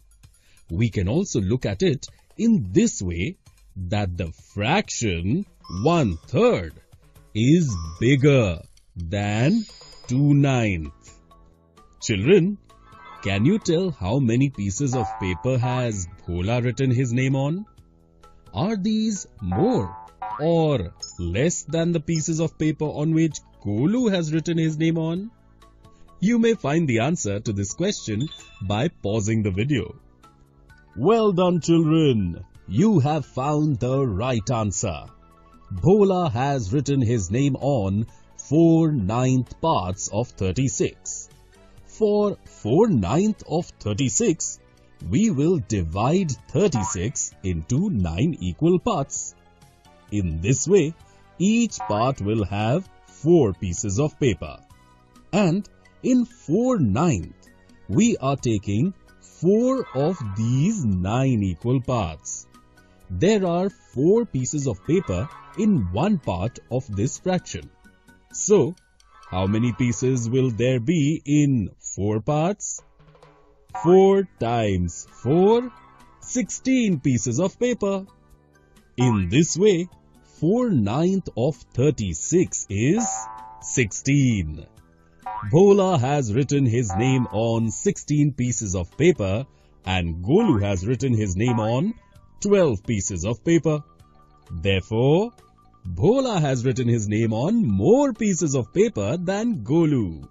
We can also see it in this way, that fraction 4/9 is larger than 1/3. We can also write the fractions for the number of pieces of paper written on by Bhola, Sher Khan and Golu in this way. After all, Bhola won the competition by writing his name on the most pieces of paper. Children, in this lesson, we learned to compare fractions.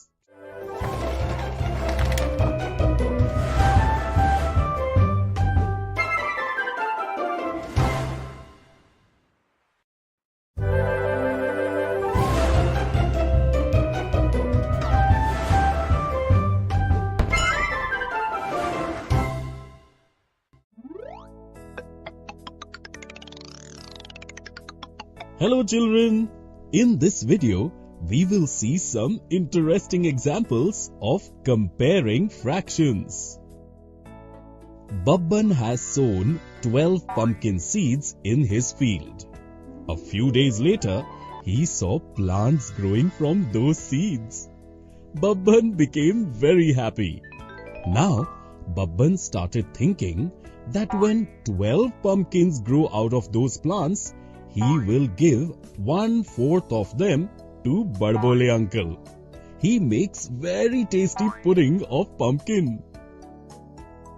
Children, can you tell how many pumpkins Babban will give to uncle? In 1/4, we have to divide our whole into 4 equal parts. Here, we have a total of 12 pumpkins. So we have 12 pumpkins as our whole. We will divide them into 4 equal parts.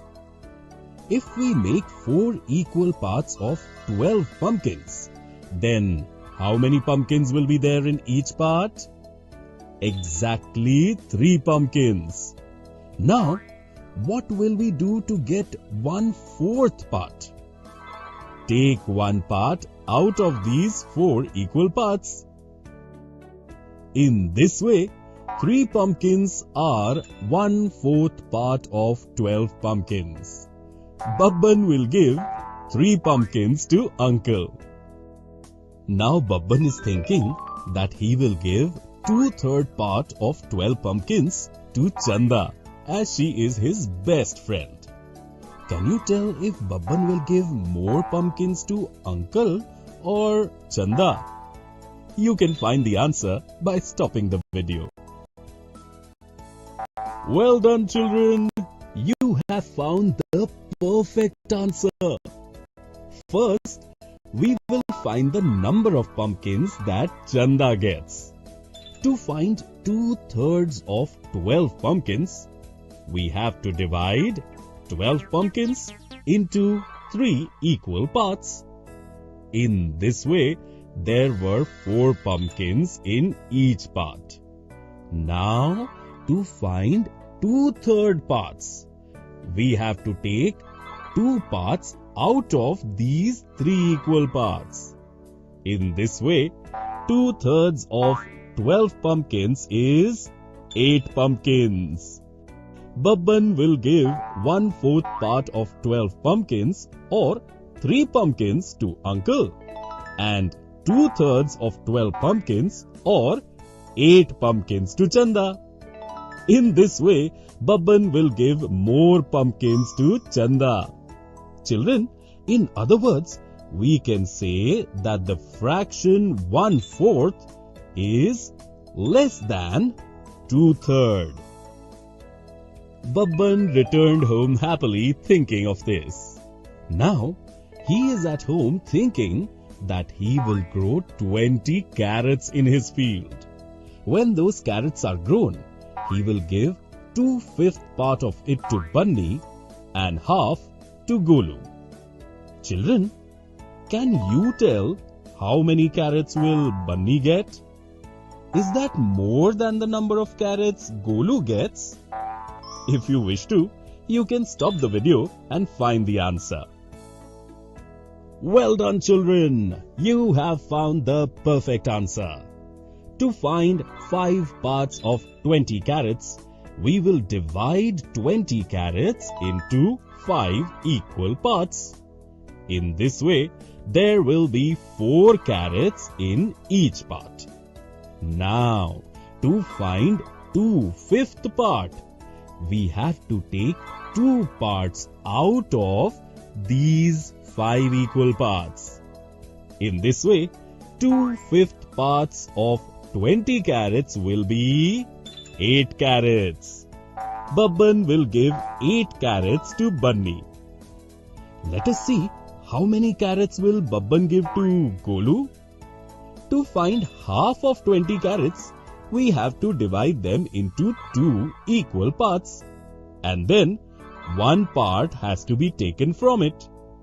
In this way, 10 carrots will be half of 20 carrots. Babban will give 8 carrots to Bunny and 10 carrots to Golu. Hence, Bunny will get lesser carrots than Golu. In this way, we can see that the fraction 2/5 is less than half. Babban became happier thinking about all this. Now, Babban is thinking that when he sells his vegetables in the market, he will get a lot of money. Out of that money, he will buy 25 laddus with some money. Out of those 25 laddus, he will eat 3/5 of it in a single day. Can you tell how many laddus will he eat in a day? You can find the answer by pausing the video. Well done, kids! Your answer is absolutely correct. To find 3/5 of 25 laddus, we will first divide the 25 laddus into 5 equal parts. In this way, there will be 5 laddus in each part. Now, to find 3/5, we will take 3 parts out of these 5 parts. In this way, 3/5 of 25 laddus are 15 laddus. Babban fell asleep thinking about laddus. Children, in this video we saw some interesting examples of comparing fractions.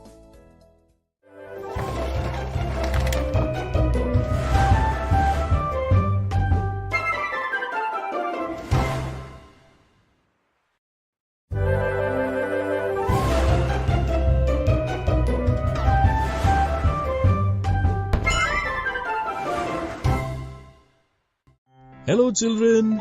In the previous video, we learned to compare fractions of objects through some interesting examples.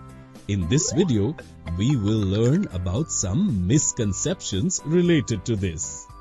This time, there has been a very good crop in the fields of Babban, Bunny and Chanda. The 3 of them thought, why don't they collect some of their respective crops and together make something delicious? There are 100 corns grown in Babban's field, 30 carrots are grown in Bunny's field, and 70 tomatoes are grown in Chanda's field. Babban said he would give 1/5 of his corn. Bunny said he would give half of his carrots, and Chanda said she would give 1/7 of her tomatoes. The 3 gathered their vegetables and made a delicious dish from them. Now, when it came to distributing the dish, Bunny said that because half is more than 1/5 and 1/7, he should get half of that dish. But Babban is saying that he has given the most vegetables. Therefore, he should get the largest part of the dish. Children, who do you think is right, Babban or Bunny? If we only compare fractions, we will find that Bunny is right, because half is greater than 1/5 and 1/7. But here, these are different items whose quantity is also different. Like half of 30 carrots, 1/5 of 100 corns, and 1/7 of 70 tomatoes. The amount of vegetables of Babban, Bunny and Chanda are different. Therefore, we cannot tell who has given more vegetables by just comparing the fractions. So, what shall we do now? To solve the confusion between the 3 of them, we have to find out the number of vegetables given by each of them. Here, the total quantity and share of vegetables grown in the crops of Babban, Bunny and Chanda is written. Can you find the number of vegetables given by all 3 from these parts? If you want, you can stop the video and find the answer. Well done, children. You have found the right answer. Babban gave 1/5 of 100 or 20 vegetables. Bunny gave half of 30 or 15 vegetables. And Chanda gave 1/7 of 70 or 10 vegetables. Babban has said the right thing. He has given the most vegetables for the dish. Therefore, he should get the largest part of the dish. Babban explained this to Bunny and Chanda in the same way, and both of them understood. But Babban said that he does not want the biggest share. The three together happily shared equal portions of the dish and ate it with fun.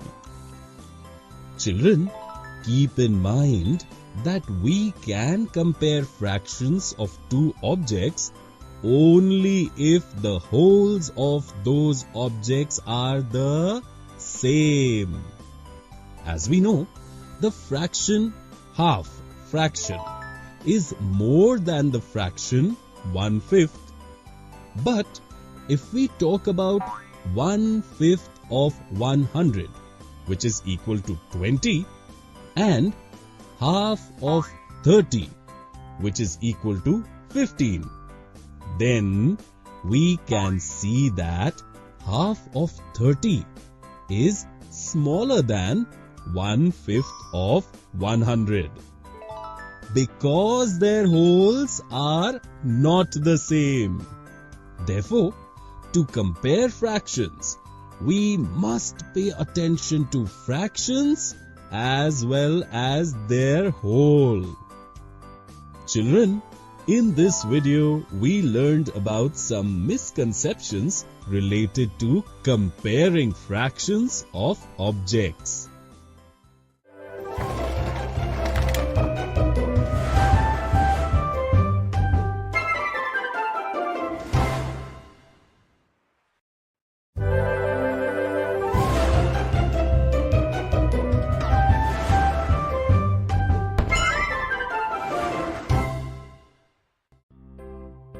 Magnificent Golconda Fort 1. Friends, I am a traveler. I travel all over our great country when I have vacations. Do you also travel to different places in our country? Do you know our great country has an amazing history? Various aspects of our country, like different religions, regions, cultures, languages, and many other factors, have helped India become a great country. And I am proud to say that there is unity in diversity. Indian art and architecture has evolved and always reflected the times of the respective periods and conveyed information of the lives of people during different ages. Various monuments from the earlier days, like the Taj Mahal, India Gate, Falaknuma Palace, Umaid Bhavan Palace, etc., have a story to tell. Come, let us meet Ram and Shyam, who are the natives of Madhya Pradesh and are on a visit to their uncle's house at Hyderabad. All three are visiting the world-famous Golconda Fort, which is situated in Hyderabad, and are amazed at the marvel of the fort. The objective of this video is to understand Golconda Fort and understand the various aspects of the fort. What a beautiful fort! And how big is it? I wonder how people would have lived here. See, there are 2 floors in this fort. When was this built? Were there 2-story buildings during that time? This was built in the year 1200 with mud initially and later on developed to become a house for different rulers. They made a lot of modifications to the fort. Uncle, I am surprised at the thought of the number of people who would have constructed this. Look at the strong walls of the fort. Yes, indeed. Are you aware that this fort has served as a home to various rulers of Hyderabad? They made such a strong fort to protect themselves from the attacks of the enemies. If you notice, there are thick walls, strong gates with spikes, and several bastions to protect themselves against the enemy. Bastions? What are these, uncle? See, can you see the semicircular constructions on the fort's boundary walls? Yes, I can see this. There are a few holes to every bastion there. Yes, those are the bastions. There are 87 of them. These bastions were used for security purposes, and these gates with spikes were to prevent elephants from entering. Really? Yes, this fort is such a big one. The main door, its walls and bastions made it difficult even for the Mughal Emperor Aurangzeb to enter the fort. It is said that it took him nearly 9 months to enter such a big fort with his army. 9 months? Isn't it a long time? And how did the people survive an attack for so long? Indeed, that is the marvel of the fort. And the entry was not because of Aurangzeb's army, but because a military official from the Kuli Qutub Shah dynasty, which ruled Golconda, had cheated. Did he open the gates and allow Aurangzeb's army? Was he paid money by Aurangzeb to enter the fort?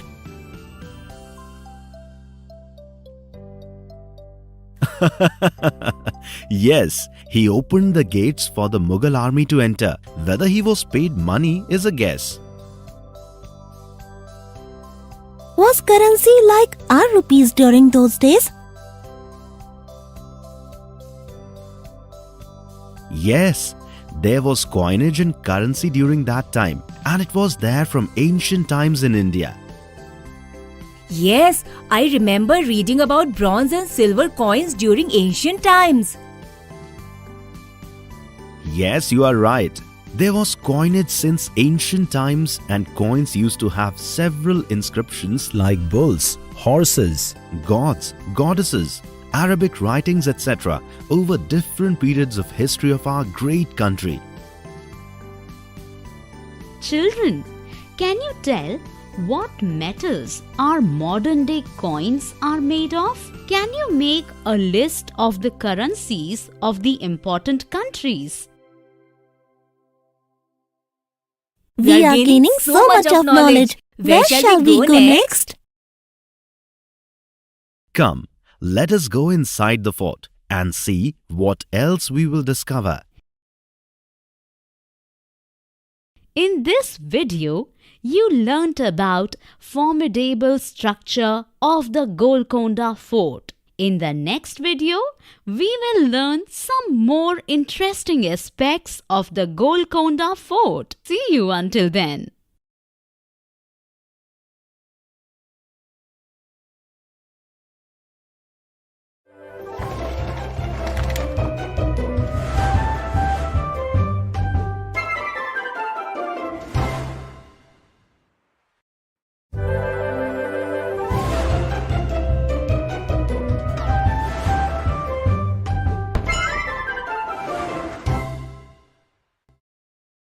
Today we will see some examples related to the construction of the bisector of an angle.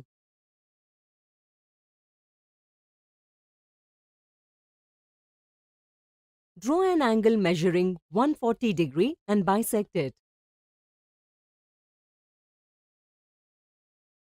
To draw an angle measuring 140 degree, first draw a ray.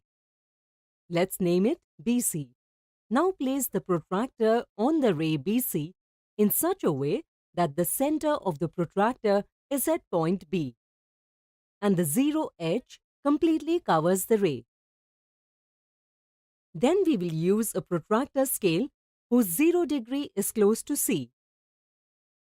Since we have to draw an angle of 140 degree, we will proceed on this scale to find the sign representing 140 and mark a point in front of it.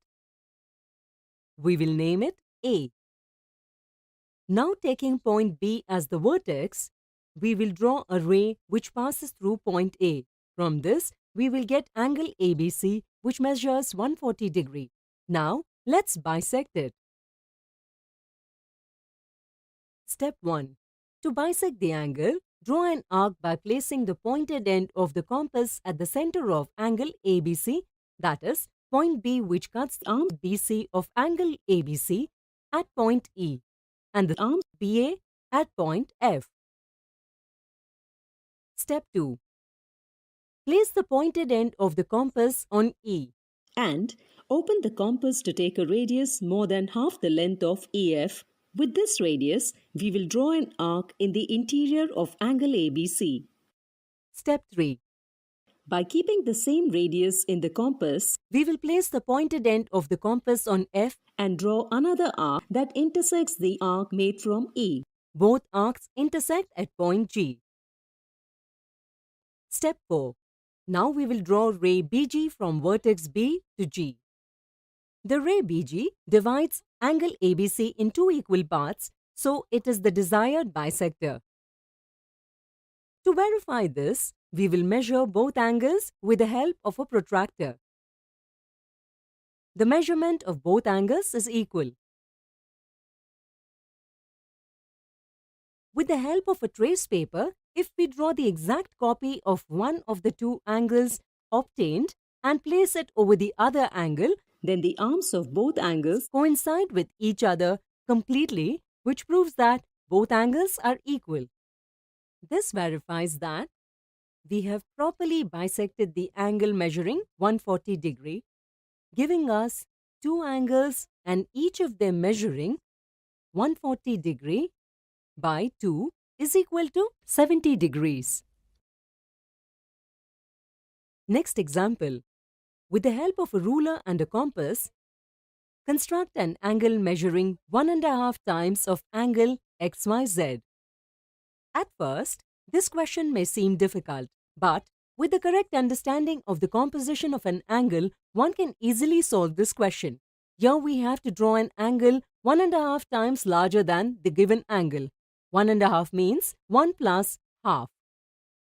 If we draw an angle equal to the given angle and then bisect one of the two angles, then we get one full angle and one half angle, which together will form an angle 1.5 times larger than the given angle. Let us understand this by constructing an angle. Here, angle XYZ is given to us. If we have to construct an angle of equal measure, how will we do it? Pause the video and recall the method to construct an angle measuring equal to the given angle. We will tell you. Step 1. Using a compass, we will place its pointed end at the vertex Y. Then, we will open the compass to take the required radius and draw the arcs intersecting the arms of the angle Y at points U and V. We will make this arc bigger so that we can proceed with the next step. Step 2. Here, we will keep arc XY common in both angles. Now, taking the distance of UV, we will place the pointed end of the compass at point V and draw an arc cutting the first arc. Suppose that both arcs intersect at point D. Step 3. Now we will draw the ray YD starting from the vertex Y and passing through point D.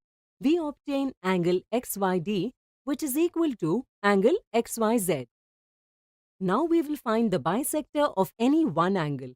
Here, we will find the bisector of angle XYZ. Step 1. First of all, we have to draw an arc from vertex Y which intersects both sides of angle XYZ. Here we have already made an arc. We will use the same. Step 2. Placing the pointed end of the compass at point U and open it for more than half the distance of UV. With this radius, we will draw an arc in the interior of angle XYZ. Step 3. By keeping the same radius in the compass, we will place the pointed end on V and draw another arc cutting the arc made from U. Both arcs intersect at point M. Step 4. Now we will draw the ray YM starting from vertex Y and passing through M. Ray YM divides angle XYZ in two equal parts, so it is the desired or required bisector. Now if we add angle XYD and angle XYM, we get angle DYM, which is 1.5 times larger than angle XYZ.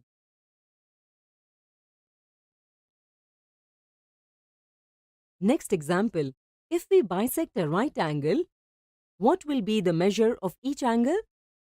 We know that right angle means 90-degree angle. If we bisect this angle, we will get two equal parts. Since both angles are equal, each angle will measure 90 degree by 2 is equal to 45 degrees. Today we saw some examples related to construction of bisector of an angle. In the next video, we will see some simple mistakes related to it.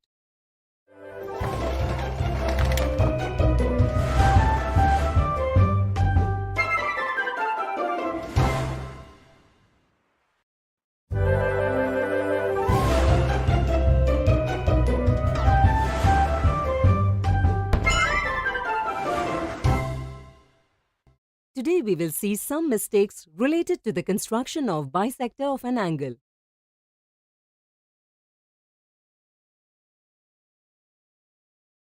Mistake 1.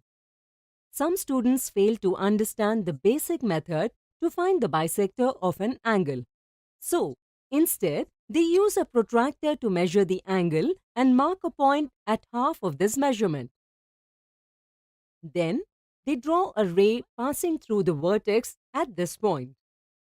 They find it difficult to understand how to construct bisectors using compass. Therefore, they try to avoid using this method to find a bisector. It is important to have an understanding of the usage of compass to create bisectors. Suppose we have to find the bisector of an angle of 63 degree. Half of 63 degree is 31.5 degree.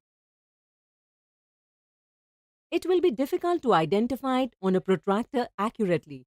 In such a situation, we can find the bisector easily and accurately by drawing an angle of 63 degree and creating a bisector using the compass. Mistake 2. Sometimes, when finding the bisector of an angle, students draw an arc cutting the sides of the angle, but make mistakes while going forward with the method. For instance, to find the bisector of angle ABC, students make such an arc which intersects BC at D and AB at E. Then they place the compass on D and draw another arc in the interior of angle ABC. In the same way, they try to draw an arc by placing the pointed end of the compass on E. Here they can see that the arc formed from E will not intersect the arc formed from D. So, they change the distance of the compass and draw an arc intersecting at point F. Then they construct ray BF and show that BF is the bisector of angle ABC. Can you tell what went wrong here? Think for a while. You are absolutely right. It is wrong to change the measurement of the compass here. Keep in mind, when you make an arc cutting the arms of the angle, then take more than half the distance of DE in the compass.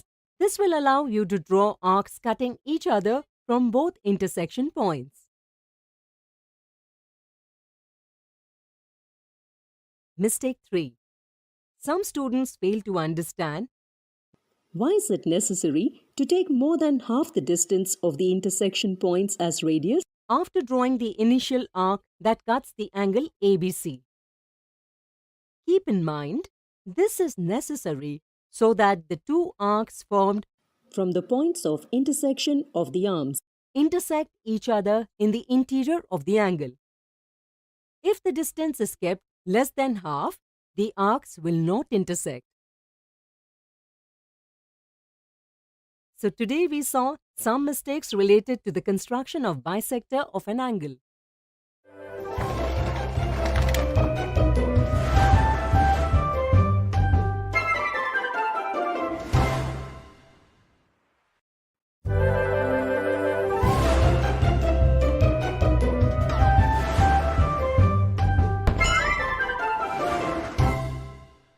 Today, we will understand what are perpendiculars and perpendicular bisectors and some methods used to construct them. First, we will understand what a perpendicular is. When two lines such as M and N intersect each other such that the angles formed between them are right angles or 90-degree angles, then they are said to be perpendicular to each other. We show it using symbols either this way or this way. Now see here, line N is perpendicular to line M, but this line is dividing M into two equal parts. That is, the perpendicular line N passes through the midpoint of the line M. We can say that the line N is the perpendicular bisector of the line M. For example, here we have a rectangular paper. Fold it down the middle lengthwise and make a crease. Let line AB be the crease of the paper. Fold the paper once again down the middle in the other direction and make a crease. Suppose we mark this crease PQ. As you can see, the two line segments are mutually perpendicular. Also, they pass through each other's midpoint. Therefore, line segment AB is perpendicular bisector of line segment PQ. Similarly, line segment PQ is the perpendicular bisector of line segment AB. Let us understand some interesting methods to construct a perpendicular passing through a point on a given line. Here, we have a paper on which a line M is drawn. We have to draw a perpendicular line which passes through point P on this line. For this, we will fold the paper in such a way that the crease passes through point P and one part of line M overlaps the other part completely. Once we open the paper, we will observe that the crease passes through P and it is perpendicular to line M, which means we have drawn a perpendicular passing through the point on the given line. Can we draw a perpendicular through a point on the given line using a ruler and a set square? Think for a while. Let me explain. The method is as follows. Step 1. A line M and a point P are given. Note that P is on the line M. Step 2. Place a ruler with one of its edges along M. Hold this firmly. Step 3. Place a set square with one of its edges along the already aligned edge of the ruler such that the right angle corner is in contact with the ruler. Step 4. Slide the set square along the edge of the ruler until its right angled corner coincides with P. Step 5. Hold the set square firmly in this position. Draw PQ along the edge of the set square. The line segment PQ is perpendicular to the line M, which we can show as this. We can increase the perpendicular with the help of a ruler. Today, we learned what are perpendicular and perpendicular bisectors and some methods used to construct them. In the next video, we will learn how to draw a perpendicular and perpendicular bisectors using a ruler and a compass.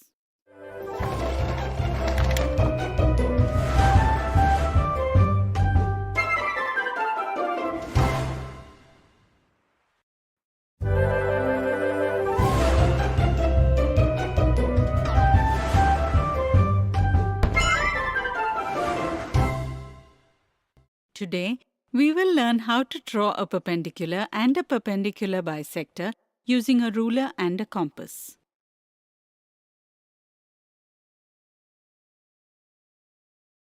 In geometry, a ruler and a compass is often used to draw a perpendicular through a point on a given line. Let's understand this method.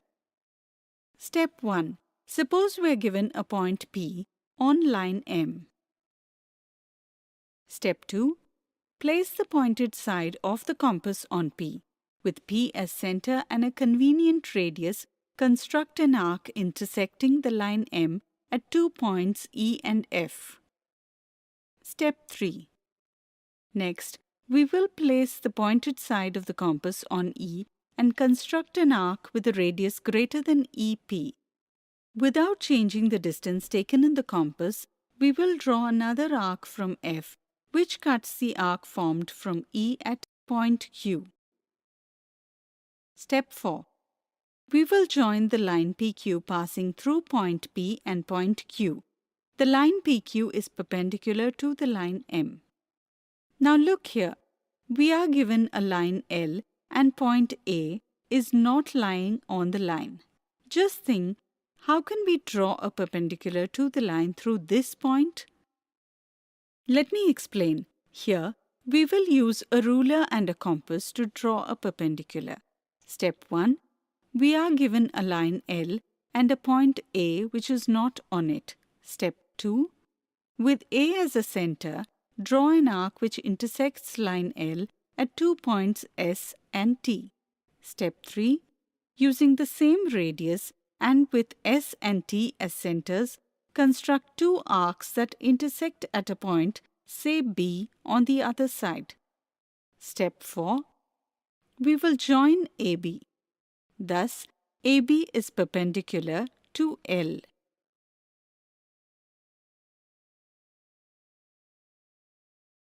Now let us understand how to draw a perpendicular bisector of a line segment. To draw a perpendicular bisector of a line segment, we will use a ruler and a compass. Step 1.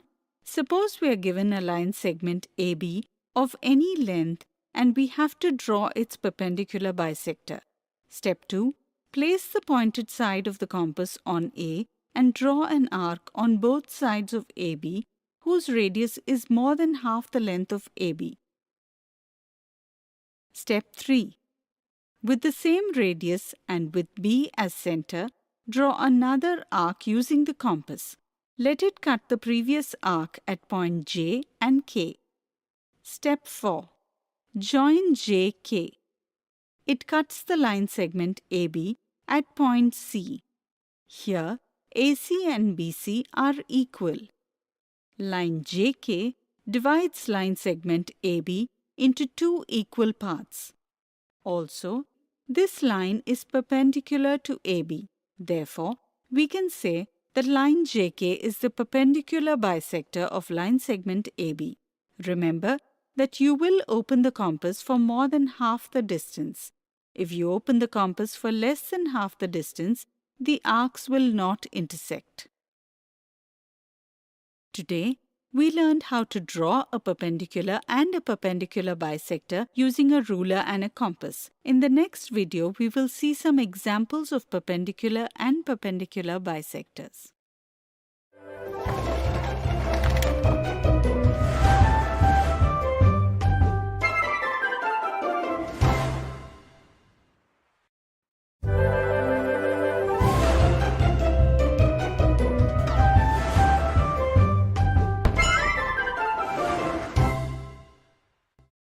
Today, we will see some examples related to the construction of a perpendicular and perpendicular bisectors on a line segment. In the given figure, we have a line A and a point O not lying on the line. Draw a perpendicular through the point O to the line A. Using a ruler and a set square, draw a perpendicular line segment ON that passes through point O. Place a set square on A in such a way that one arm of its right angle aligns along with A. Next, place a ruler along the edge opposite to the right angle of the set square. Hold the ruler tight and slide the set square along the ruler till the point O touches the other arm of the set square. Join the line segment ON along the edge through O, meeting A at N. Now, line segment ON is the perpendicular line segment on line A.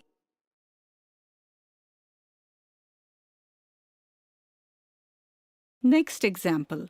A line segment with length 5 cm makes a 30-degree angle with the horizontal line. Using a ruler and a compass, draw a perpendicular to the line segment ON which passes through point N. First, we will draw a horizontal line and mark point O on it. By placing the protractor correctly at point O, we will mark a point opposite 30 degrees centigrade. Next, we draw a ray starting from O passing through this point. Open the compass for the required radius of 5 cm. Placing the pointed end of the compass at O, we will draw an arc that cuts this ray and label it as intersection N. In this way, we have drawn a line segment ON which makes an angle of 30 degrees with the horizontal line. Using a ruler and a compass, let's draw a perpendicular to the line segment ON which passes through point N. Now can you tell me how to do this? Think for a while. Let me explain. Step 1. Open the compass to a convenient radius. Place the pointed end of the compass on N. With N as a center, draw an arc that cuts ray ON on points E and F. Step 2. We will place the pointed end of the compass on E and with a radius greater than EN, draw an arc on one side of the ray. Without changing the compass setting, we will draw another arc from F, which cuts the arc drawn from E at point Q. Step 3. Join the line NQ, passing through points N and Q. The line NQ is perpendicular to the line ON. Next example. Draw a line segment PQ of length 7 cm and construct a perpendicular bisector using a ruler and a compass. Step 1. Draw a line segment PQ of length 7 cm. Step 2. Open the compass with radius more than half the length of line segment PQ and place the pointed end of the compass on P. With this radius, draw an arc on both sides of the line segment PQ. Step 3. Without changing the compass setting, place its pointed end on Q and draw an arc, cutting the previous arc at points R and S. Step 4. Join RS, passing through points R and S, which intersects the line segment PQ at point C. Line RS is a perpendicular bisector to the line segment PQ. Today, we saw some examples related to the construction of a perpendicular and perpendicular bisectors on a line segment. In the next video, we will see some common mistakes related to them.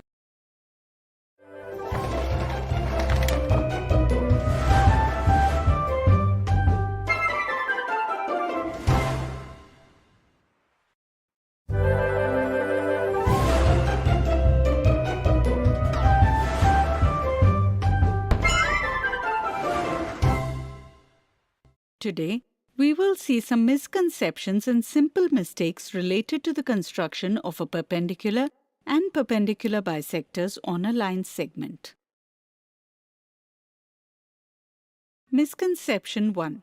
Look at the figure given below and find out which line segment is the perpendicular bisector of the other line segment. Some students fail to understand the concept of perpendicular bisectors properly.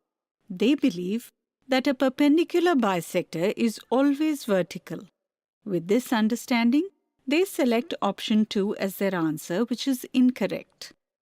Since here an angle of 90 degrees is formed in line segment RS and line segment PQ, and at the same time a line segment RS seems to divide line segment PQ into two equal parts.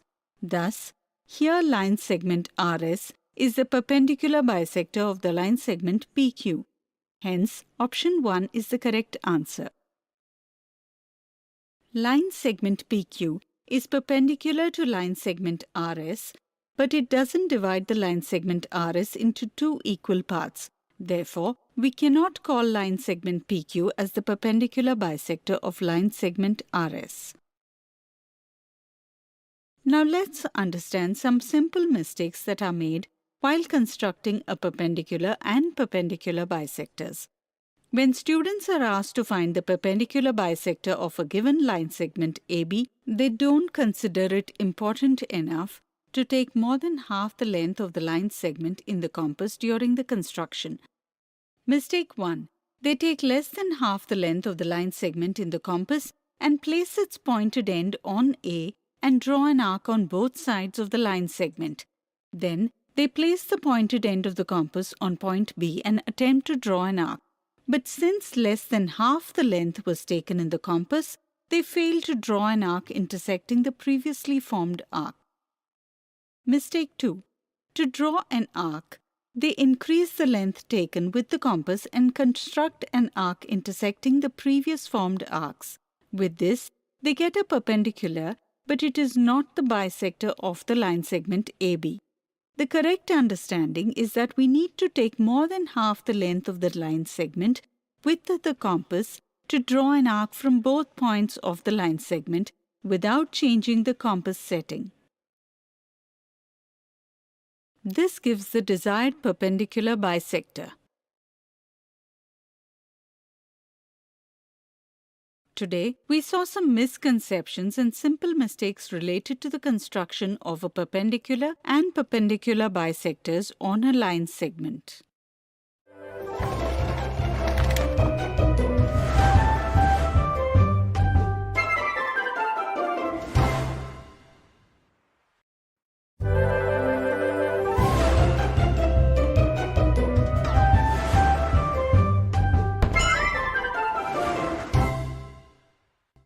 Today we will see conversion in units, its examples and misconception.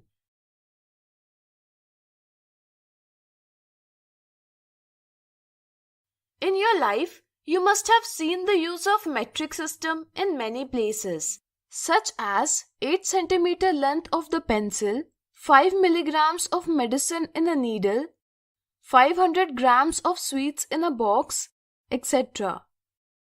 In many situations, we need to change the unit for this. The change of the distance, weight, and volume of units expressed in the table should be known. You can understand these changes by stopping the video.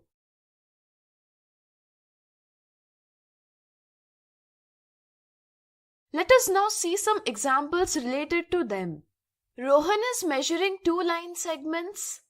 The length of one segment is 30 centimeters and the other is 500 millimeters.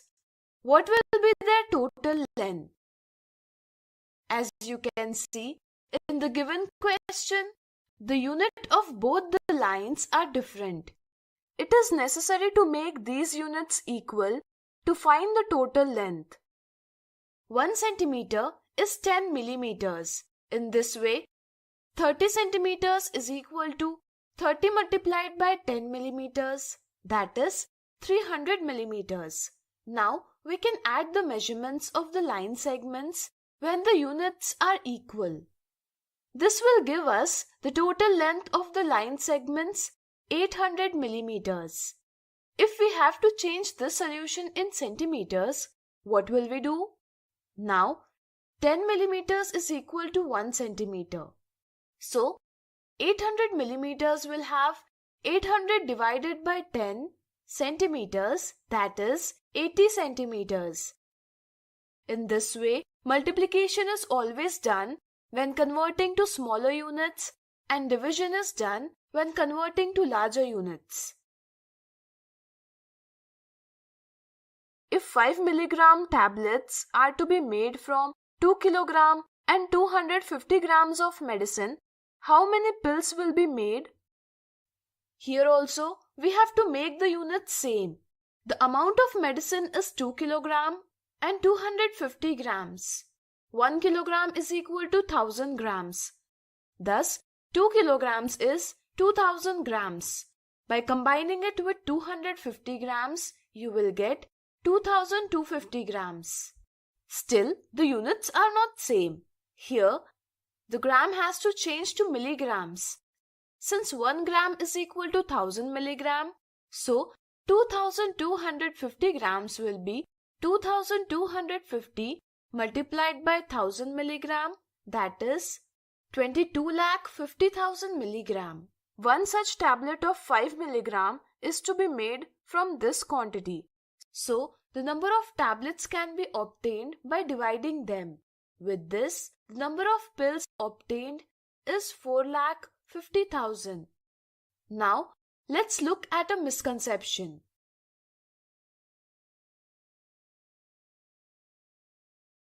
A tank has 2000 liters of water.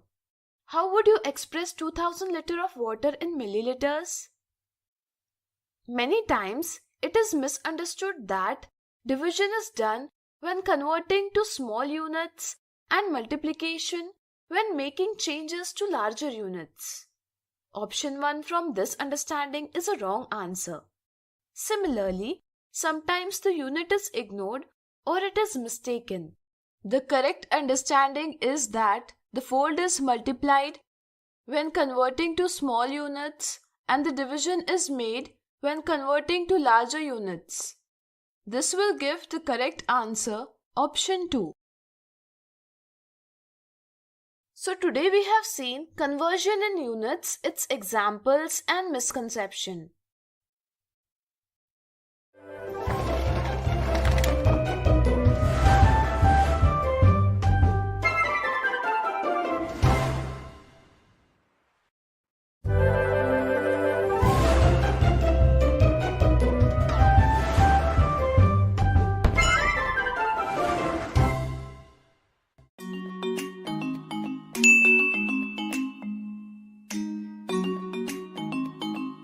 Chaya and Utsav are very good friends.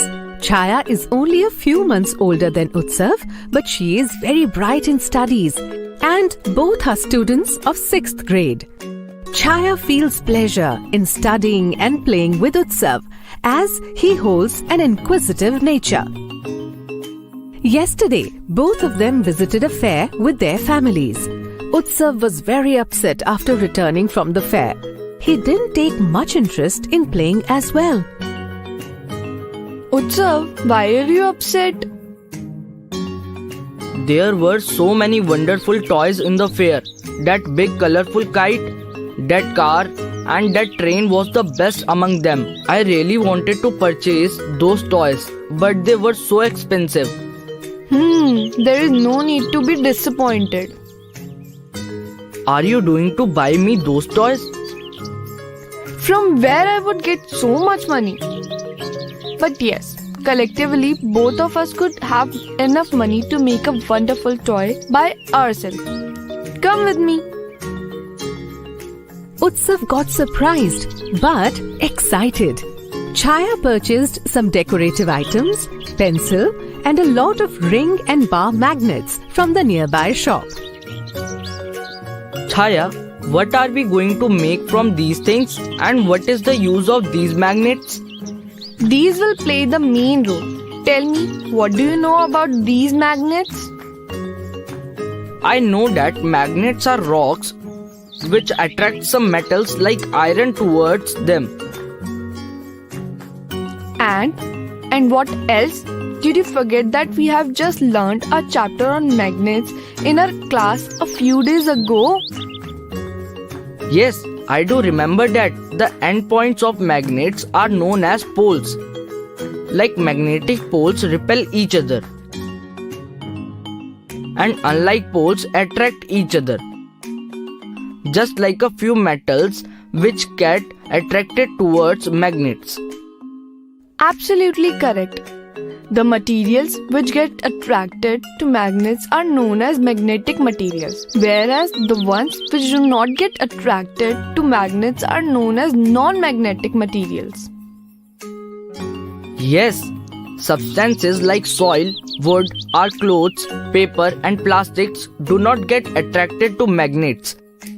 Hence, it means that these are non-magnetic objects. Okay, have we not learned that the metals like nickel, cobalt, and iron, which get attracted by magnets, can be transformed into magnets by us? Recall the experiments which our teacher has practically shown to us. Yes, I do remember. Our teacher has taught us how to rub the magnets in sand and play with iron fillings when iron fillings in the sand adheres to the magnet.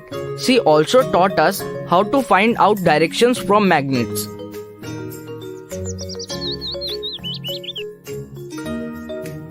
Okay, if you remember, then explain me how to find directions from magnets. It is very easy. See, we will tie a bar magnet with a thread and let it hang freely. This is evening time. The sun is in the west direction, and if we stand facing the west direction, then the north direction is in our right side. Now let's color the northern tip of the bar magnet as red.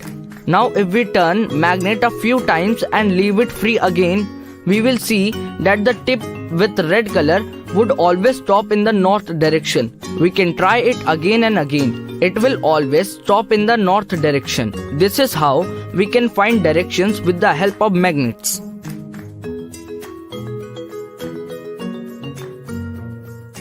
Well done. But Utsav, you should always remember that while doing this, there should not be any other magnet beside the bar magnet. Otherwise, it will get attracted towards the other magnet and will turn in a different direction. Good, thanks for reminding me. Utsav, now we would use these properties of magnets to make a splendid toy for us. Now, we are going to make a kite which we will fly with the help of these magnets. For this, we need to use 2 spokes of a bicycle wheel, colored paper, a long stick, and a kite thread. I will make a kite with bicycle wheel, spokes, and paper. Till then, Until then, I will find a long stick and attach this huge magnet on it with the help of a huge tape, right? Absolutely correct. Let's tie the kite with this kite thread. Then we will have to tie the thread to some stationary object. Wait, for that I will jab a pile in the land. Now I am tying this kite to the pile. Take the stick with the magnet in your hand. Look, this kite is getting attracted towards the stick. See Chaya, it is flying on lifting the stick up. Wow, I can fly it here and there as per my will. It's great experience. Yes, Utsav, it is quite fun. The spokes in these kites are getting attracted towards the magnet. As the thread is tied to the pile, the kite is unable to reach the stick, but is continuously getting attracted and seems like it is flying. Due to the attraction between the magnet and kite, you can fly it with joy. It's very nice. We will show it to everyone in the school. Yes, why not? Of course, we will show, but keep the magnets with care so that they don't lose their properties. How would I do that? Don't place the magnets in a hot place, as they lose their properties when they are heated, and they can also lose their properties after falling from a good height or on being struck by a solid object. Okay. We will take it to school tomorrow. Of course, it will be fun. It is even better than the toys of the fair. Thank you, Chaya.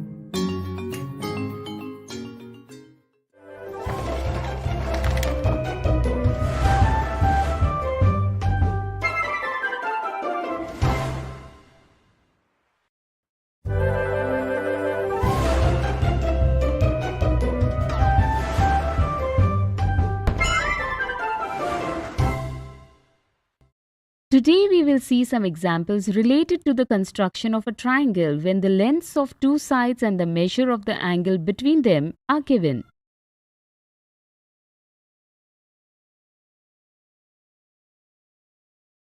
In triangle BCE, we have BC is equal to 3.8 centimeter, CE is equal to 6.2 centimeter, and angle BCE is equal to 55 degrees. Construct triangle BCE. Here, we have to construct triangle BCE. We are given the length of two sides of triangle BCE and one angle. CE is equal to 6.2 centimeter. Angle BCE is equal to 55 degree. BC is equal to 3.8 centimeter.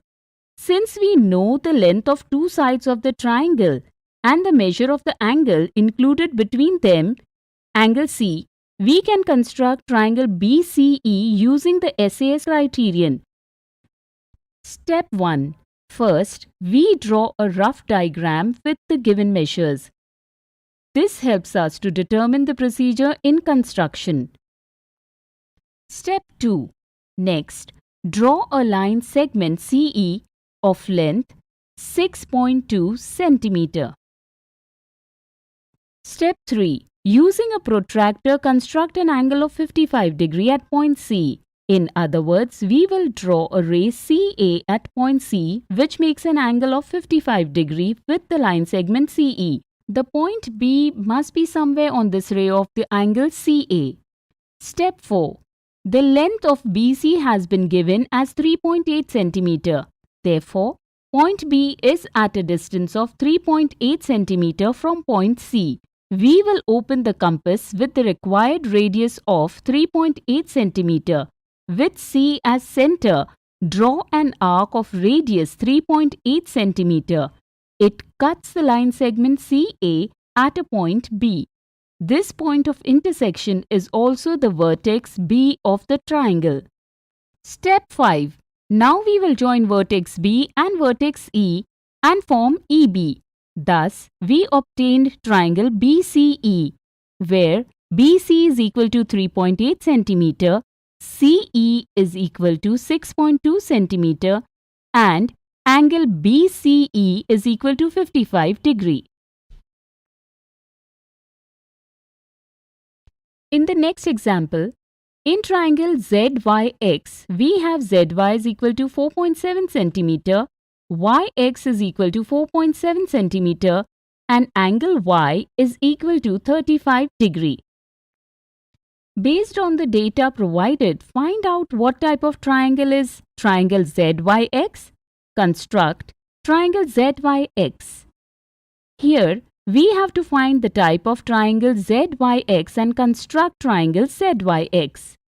In triangle ZYX, ZY is equal to 4.7 centimeter, YX is equal to 4.7 centimeter, and angle Y is equal to 35 degrees. Here, we know that ZY is equal to YX, but we do not know the length of the third side. We can say that triangle ZYX can be an isosceles triangle or an equilateral triangle. Can you tell us how can we find out which of the two types of triangle is triangle ZYX? Think for a while. Absolutely right. Here, angle Y is equal to 35 degree. You will remember that all the angles of an equilateral triangle are 60 degree. Since the measure of angle Y is not 60 degree, we can say that triangle ZYX cannot be an equilateral triangle, which means it is definitely an isosceles triangle. Thus, by properly understanding the information provided, you can answer any question correctly. Now let's construct triangle ZYX. Step 1. First, with the help of a ruler, draw a line segment YX of length 4.7 centimeter. Step 2. With the help of a protractor, draw an angle of 35 degree at point Y with line YX. In other words, we will draw a ray YV at point Y which makes an angle of 35 degree with the line YX. The point Z must be somewhere on this ray of the angle YV. Step 3. The distance of ZY has been given as 4.7 centimeter. Thus, point Y is at a distance of 4.7 cm from point Z. With Y as center, draw an arc of radius 4.7 cm. It cuts ray YV at point Z. Step 4. Next we will join points Z and X and draw the third side ZX, which completes the construction of the triangle. Thus, we have obtained triangle ZYX, where ZY is equal to 4.7 cm, YX is equal to 4.7 cm, and angle Y is equal to 35 degrees.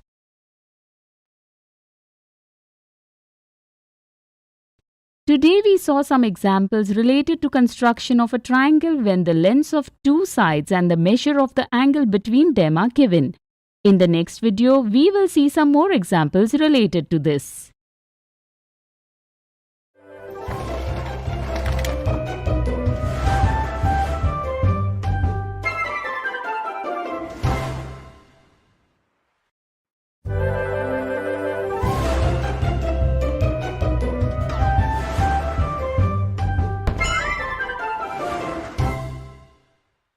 Today we will see some examples related to the construction of a triangle when the lengths of two sides and the measure of the angle between them are given.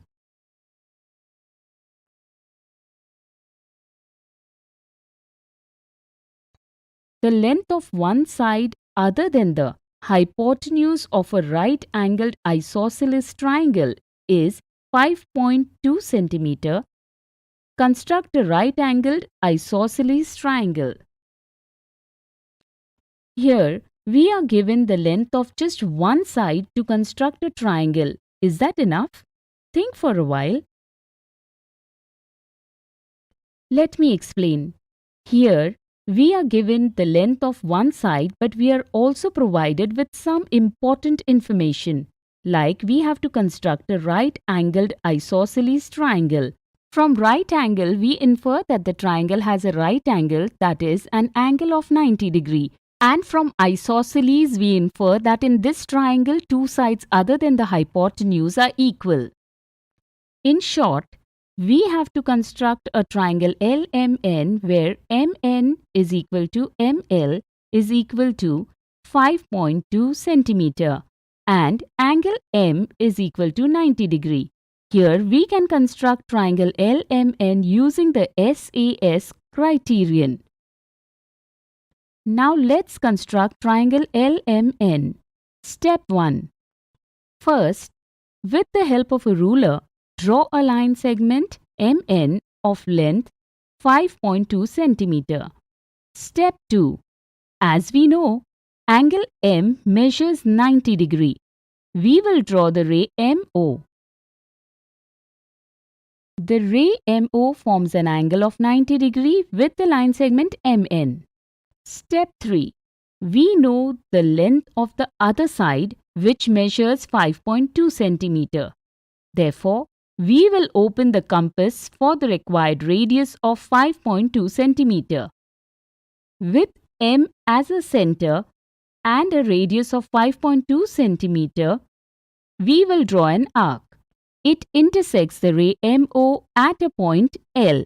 ML is the second side of triangle LMN. Step 4. Now, we have two sides of the triangle. Next, we will join point L and N and form the third side of the triangle LMN, which is the hypotenuse LN. Thus, we have obtained a right-angled isosceles triangle LMN where MN is equal to ML is equal to 5.2 cm and angle M is equal to 90 degree. So today we saw some examples related to the construction of a triangle when the lengths of two sides and the measure of the angle between them are given.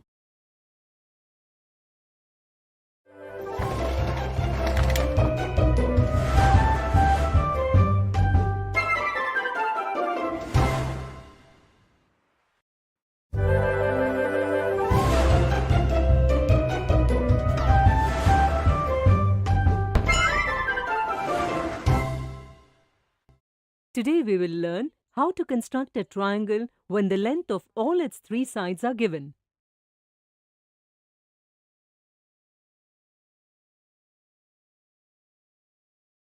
While learning about the congruence of triangles, we saw that if the length of all three sides of a triangle is given, then we can construct a unique triangle. Today, in this video, we will learn how to construct such a triangle. Suppose we have to construct a triangle XYZ in which the length of the side XY is 2.7 cm, the length of the side YZ is 3.2 cm, and the length of the side ZX is 4.3 cm. Now, let's understand its method. Step 1. First of all, we will draw a rough figure of triangle XYZ as per the measurements given. Making a rough figure helps us in the process of construction. We get to know which side is to be placed where in the triangle. Step 2. Now, with the help of a ruler, we will draw any one side of the triangle. Like here, we have drawn the side YZ with length 3.2 cm. Note that we can start with any side. Step 3. We know that the length of the side XY is 2.7 cm. This means that the vertex X is at a distance of 2.7 cm from the vertex Y. For this, we will open the compass and measure 2.7 cm on the ruler. By placing the pointed end of the compass on the vertex Y and taking vertex Y as the center, we will draw an arc of radius 2.7 cm. The distance of each point on the arc is 2.7 cm from the vertex Y. That is, one point of this arc is the vertex X of triangle XYZ. Just think, how will we find the exact position of the vertex X? Think for a while. Let's understand this in step 4. Step 4. Here, the length of the side XZ is 4.3 cm. That is, the vertex X is at a distance of 4.3 cm from the vertex Z. So, now we will open the compass and measure 4.3 cm on the ruler. Taking vertex Z as the center, we will draw another arc with radius 4.3 cm which intersects the arc drawn from the vertex Y. The obtained intersection point is vertex X of the triangle XYZ. Step 5. Now, we will join the point X with point Y and point Z, and from this, we will get triangle XYZ. In this way, we have constructed triangle XYZ. Here the side XY is equal to 2.7 cm, the side YZ is equal to 3.2 cm, and the side ZX is equal to 4.3 cm. Simultaneously, if we construct a triangle PQR with the same measurement, in which the length of the side PQ is 2.7 cm, the length of the side QR is 3.2 cm, and the length of the side RP is 4.3 cm, then we see that both the triangles overlap each other completely. That is, they have the same shape and measurements. This means that both the triangles are congruent. Under the given correspondence, if all the three sides of one triangle are respectively equal to the corresponding sides of another triangle, then the triangles are congruent. This criterion of congruence is also known as the SSS congruency criterion. Can a unique triangle be constructed when the length of only two of its sides are known? Think for a while. Let me tell you. Suppose we have to construct a triangle ABC in which the side AB is equal to 2.9 cm and the side BC is equal to 4.3 cm. First of all, we will draw a line segment BC of length 4.3 cm. Now, Taking a radius of 2.9 cm and taking the point B as the center, we will draw an arc. Point A is situated somewhere on this arc. But where? Can you find its exact location? Give it a try. Point A can be situated anywhere on the arc. That is, we cannot determine its exact location. In such a case, we can construct triangle ABC as shown. That is, we do not get a unique triangle ABC. This means we cannot construct a unique triangle using only two sides. Therefore, in order to construct a triangle, we need to know the length of all the three sides of the triangle. So, now if you know the length of all the three sides of a triangle, we can construct a unique triangle. Today we learned how to construct a triangle when the length of all its three sides are given. In the next video, we will see some interesting examples related to this.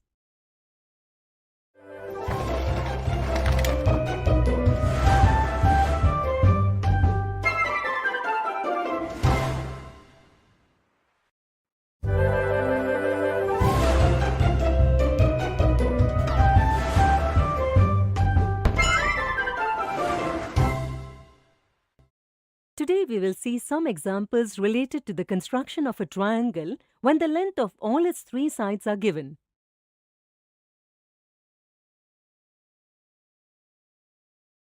In triangle EFG, EF is equal to 5.5 cm, FG is equal to 6.5 cm, GE is equal to 8 cm. Construct triangle EFG. Here we have to construct triangle EFG. In triangle EFG, EF is equal to 5.5 cm, FG is equal to 6.5 cm and GE is equal to 8 cm. To construct triangle EFG, Step 1. First of all, on the basis of the measurements given, we will draw a rough figure of triangle EFG. This will give us a direction for construction. Step 2. Now, with the help of a scale, we will draw a line segment FG of length 6.5 cm. Step 3. From the measurements given, it is known that point F is at a distance of 5.5 cm from point E. So, with the help of a compass, we will measure a radius of 5.5 cm and draw an arc from point F. Point E is situated somewhere on this arc. Now, we have to find the position of point E on the arc. Step 4. We know that point G is at a distance of 8 cm from point E. Therefore, with the help of a compass, we will measure a radius of 8 cm and draw an arc from point G. Step 5. The two arcs intersect each other at point E. Now, we will join point E and point F. This is the side EF of triangle EFG. Similarly, we will also join point E and point G, from which we get the side EG of triangle EFG. So, in this way we constructed triangle EFG, in which EF is equal to 5.5 cm, FG is equal to 6.5 cm, and GE is equal to 8 cm. Next example. In triangle LMN, LM is equal to 4.7 cm, MN is equal to 4.7 cm, NL is equal to 4.7 cm. So, can you tell what kind of triangle is triangle LMN? Construct triangle LMN. Here we have to construct triangle LMN. In triangle LMN, LM is equal to 4.7 cm, MN is equal to 4.7 cm and NL is equal to 4.7 cm. So, can you tell what type of triangle is triangle LMN? As is given in the question, the length of all the three sides of triangle LMN are the same. Therefore, it is an equilateral triangle. Let us now construct triangle LMN. Step 1. First of all, with the help of a scale, we will draw a line segment of length 4.7 centimeter. We will name the line segment as MN. Step 2. From the question, we know that point M is at a distance of 4.7 centimeter from point L. Now, taking a radius of 4.7 centimeter on the compass and taking point M as the center, we will draw an arc. Point L is situated somewhere on this arc. We have to find the exact location of point L on the arc. Step 3. Point N is at a distance of 4.7 centimeter from point L. So, by taking a radius of 4.7 centimeter and taking point N as the center, we will draw another arc. Step 4. We can see that both the arcs intersect each other at a point. We will name the point of intersection as L. Now, by joining the point L with point M and point N, we will complete the construction of triangle LMN. The desired equilateral triangle LMN is ready, in which the length of LM, MN and NL is 4.7 centimeter. Today we saw examples of constructing a triangle when the length of all its three sides are given.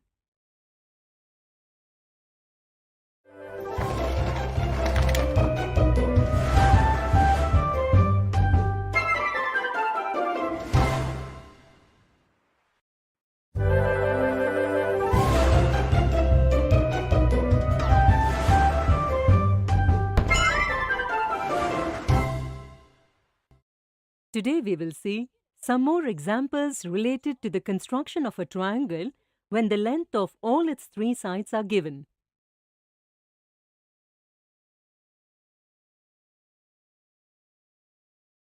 Triangle ABC is a right-angled triangle in which the side AB is equal to 3 cm, side BC is equal to 4 cm, and the measure of angle B is 90 degree. Construct triangle ABC with the help of the SSS criterion. Here, we have to construct triangle ABC. In triangle ABC, AB is equal to 3 cm and BC is equal to 4 cm. We don't know the length of the side CA. According to the SSS criterion, we cannot construct a triangle just by knowing the measurement of only two of its sides.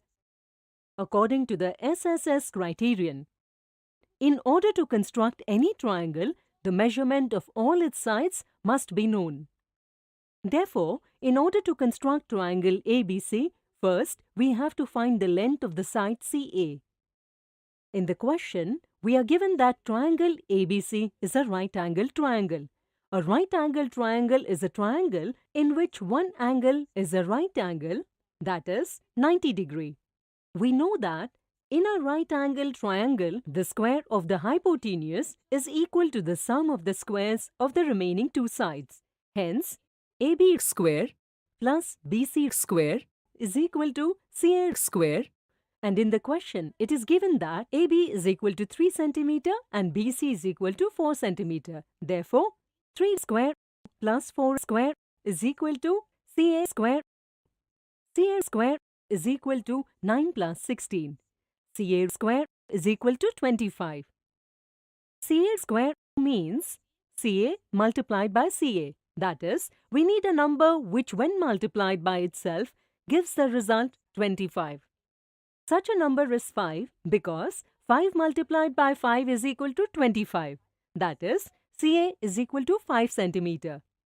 Now, we can construct triangle ABC. Step 1.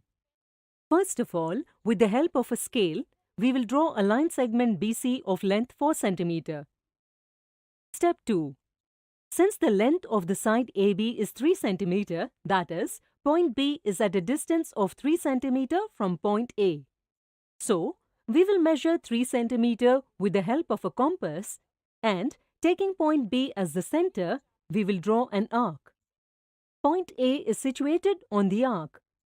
To find the exact location of point A on the arc, we need to draw another arc. Step 3. We know that the length of the side CA is 5 cm. This means that point C is at a distance of 5 cm from point A. So now, we will measure 5 cm with the help of a compass. Assuming point C as the center, we will draw an arc. Step 4. Both the arcs intersect each other at a point. This is the point A. Therefore, we will mark A at the point. Now, we will join point A and point B. This is the side AB of triangle ABC. We will also join point A and point C. This is the side AC of triangle ABC. This is triangle ABC, which is a right-angled triangle in which the length of the side AB is 3 cm, the length of the side BC is 4 cm, and the length of the side CA is 5 cm. Next example. Find out whether or not triangle BAC can be drawn by taking the measurement of the line segment BA is equal to 4.3 cm, the line segment AC is equal to 2.2 cm, and the line segment CB is equal to 7.9 cm. You may recall that we had read in the chapter 6, Properties of Triangles, that the sum of the lengths of any two sides of a triangle is greater than the length of the third side. Here, the sum of the lengths of the sides BA and CB is 12.2 cm, which is more than the length of the side AC. Also, the sum of the lengths of the side AC and the side CB is 10.1 cm, which is more than the length of the side BA. But the length of the side BA is 4.3 cm and the length of the side AC is 2.2 cm. The sum of their lengths is 6.5 cm, which is smaller than the length of the side CB. That is, the sum of the lengths of two sides of triangle BAC is not greater than the length of the third side. In fact, it is smaller. Since the sum of the lengths of any two sides of the triangle is not greater than the length of the third side in each case, we cannot draw triangle BAC with the given measurements. Today we saw some more examples related to the construction of a triangle when the length of all its three sides are given.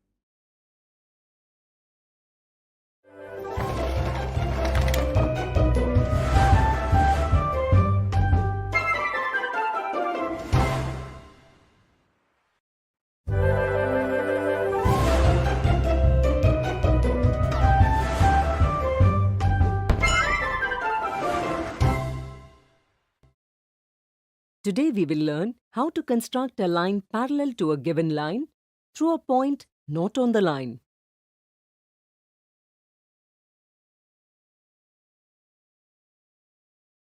As you know, when a transversal cuts two parallel lines,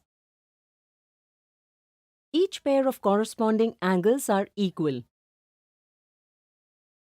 Each pair of alternate interior angles are equal.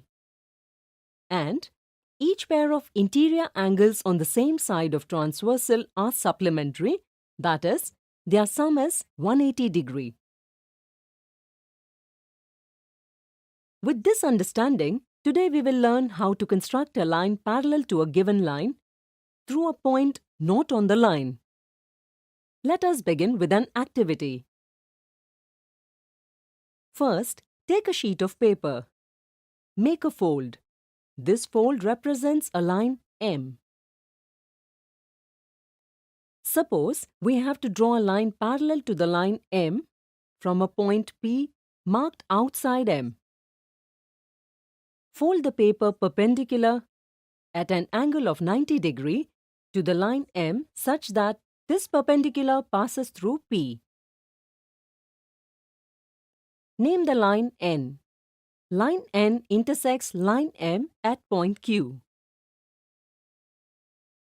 We can say that N is perpendicular to M. Make a fold perpendicular to this perpendicular through the point P. Name the new perpendicular line as L. Here we can say that L is perpendicular to N. Since L is perpendicular to N and N is perpendicular to M, can we say that L is parallel to M? Think for a while. You are absolutely right. Since both lines are perpendicular to the same line, it means their corresponding angles, angle Q and angle P, are equal in measure, that is 90 degree. Since the corresponding angles are equal, we can say that the lines L and M are parallel.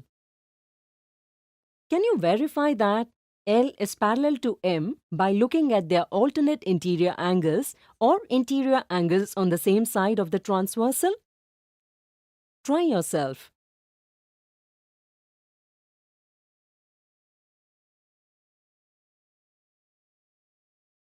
With the help of geometry, we can construct a line parallel to a given line through a point not on the line.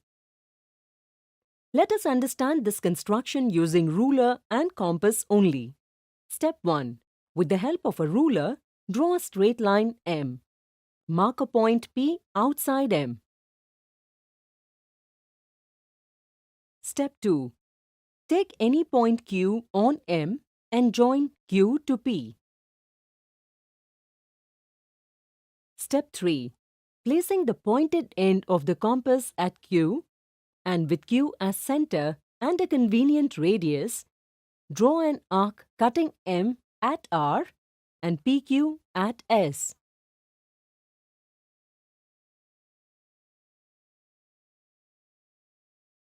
Step 4. Now, with P as center and the same radius as in step 3, draw an arc TU cutting PQ at V. Step 5. Place the pointed tip of the compass at R and adjust the opening so that the pencil tip is at S. Step 6. With the same opening as in step 5 and with V as center, draw an arc cutting the arc TU at W. Step 7. Now, join P and W to draw a line L. Here we observe that angle PQR and angle QPW are alternate interior angles and they are equal. As you know, if two parallel lines are cut by a transversal, each pair of alternate interior angles are equal.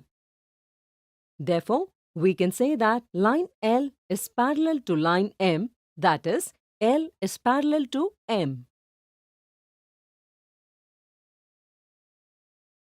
So today we learned how to construct a line parallel to a given line through a point not on the line. In the next video, we will see some examples related to it.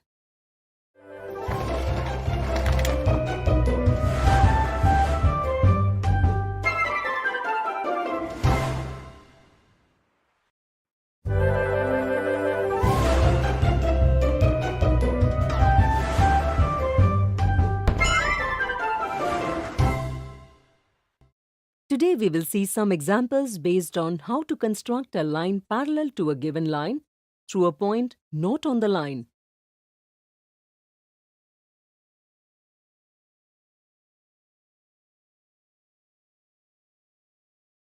Take a line R and point R outside R. With the help of a ruler and compass, draw a line M parallel to R, passing through the point R. Step 1. With the help of a ruler, draw a line R. Mark a point R outside R. Step 2. Take any point A on R and join R to A. Step 3.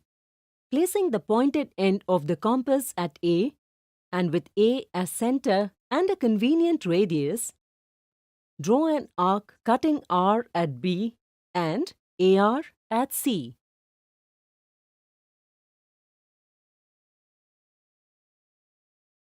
Step 4. Now, with R as center and the same radius as in step 3, draw an arc DE cutting AR at F.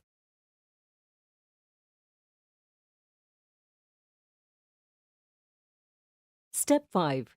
Place the pointed tip of the compass at B and adjust the opening so that the pencil tip is at C. Step 6. With the same opening as in Step 5 and with F as center, draw an arc cutting the arc DE at G. Step 7. Now, join R and G to draw the line M. Here, we observe that angle RAB and angle ARG are alternate interior angles and they are equal. Thus, line M and line R are parallel. In this way, we have obtained line M parallel to R and passing through the point R. Next example. In the given figure, draw a line parallel to side AC of triangle ABC but passing through point B. We have to construct a line parallel to side AC of triangle ABC but passing through point B. Can you tell us how can we do that? Think for a while. We will explain. First, we will extend AB through K as shown. With A as center and a convenient radius, draw an arc cutting AB at P and CA at Q.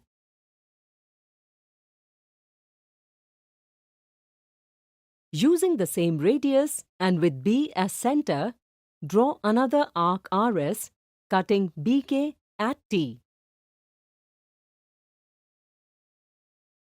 Next, place the pointed tip of the compass at P and adjust the opening so that the pencil tip is at Q. With the same radius and with T as center, draw an arc cutting the arc RS at U. Now, join B and U to draw the line M. Here, angle CAB and angle UBT are corresponding angles and they are equal. As we know, if two parallel lines are cut by a transversal, each pair of corresponding angles are equal in measure. Thus, line M is parallel to side CA of triangle ABC. Today we saw some examples based on how to construct a line parallel to a given line through a point not on the line. In the next video, we will see some more examples related to it.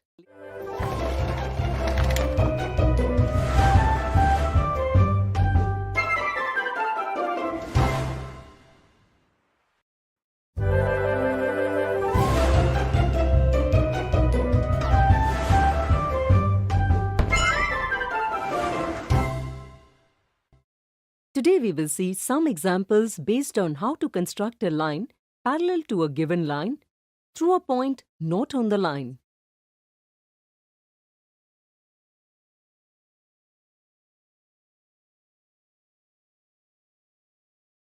Construct a line parallel to line AB at a distance of 5 cm.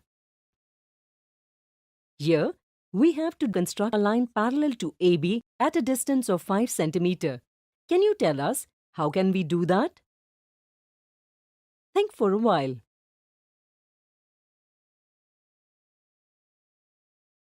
We will explain. First, draw a perpendicular above AB.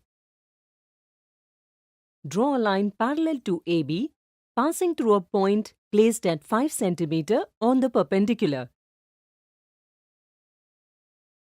A rough sketch helps us to determine the procedure in construction. Let's begin with the construction of parallel lines placed at a distance of 5 cm. Step 1. First, draw the line AB. Step 2. Draw a perpendicular M by taking point A, point B or any other point on AB. You can do this by the method shown. First, place the compass at A and with a convenient radius, draw an arc cutting AB at points C and D. Without disturbing the radius on the compass, draw an arc with C as center, which cuts CD at E, point of intersection. We will repeat this process from point D and obtain intersecting point F. Using the same compass setting and with E and F as centers, construct an arc that intersects each other at point G. Next, we will draw a perpendicular M on AB passing through A and G. Step 3. We have to draw a line at a distance of 5 cm from the line AB. So we will take a distance of 5 cm in the compass, and by placing the pointed end of the compass at A, draw an arc cutting M at point H. Now, we will draw a line parallel to line AB and passing through H. Step 4. Placing the pointed end of the compass at A and with A as center and a convenient radius, draw an arc cutting M at J and AB at K. Step 5. Now, with H as center and using the same radius, draw another arc XY cutting AH at N.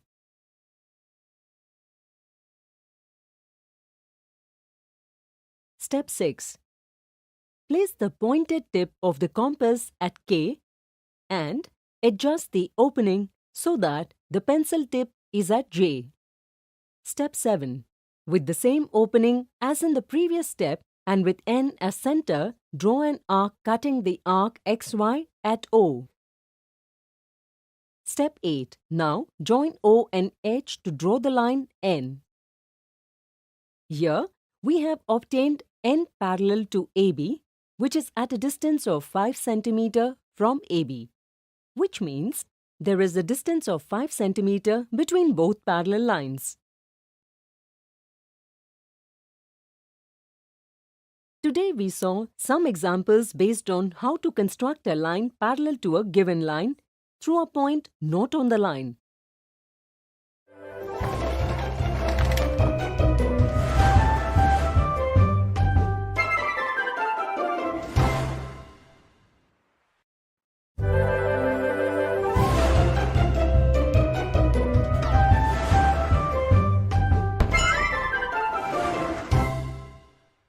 Nutrition in Animals, Part 2.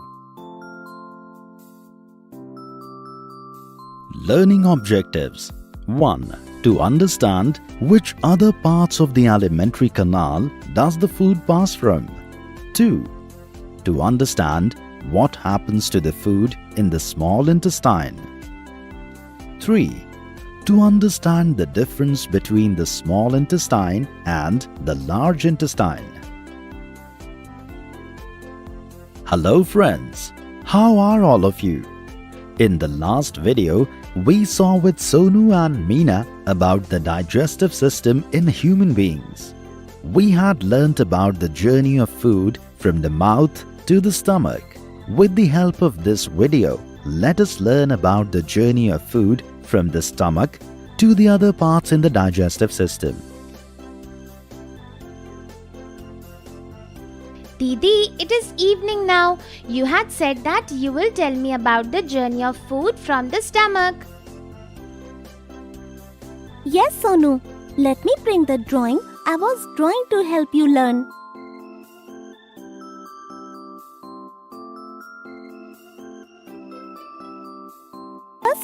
Okay. You first tell me, what do you remember? The process of taking food inside is known as ingestion. The food we eat passes through the esophagus and reaches our stomach.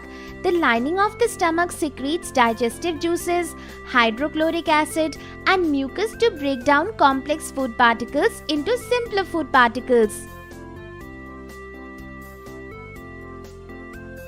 Very good, Sonu. You remember everything. Bring the drawing that I was drawing to help you learn. The food reaches the small intestine from the stomach. The small intestine is about 7.5 meter and it is a coiled tube-like structure. It receives juices like bile from the liver and pancreatic juice from the pancreas.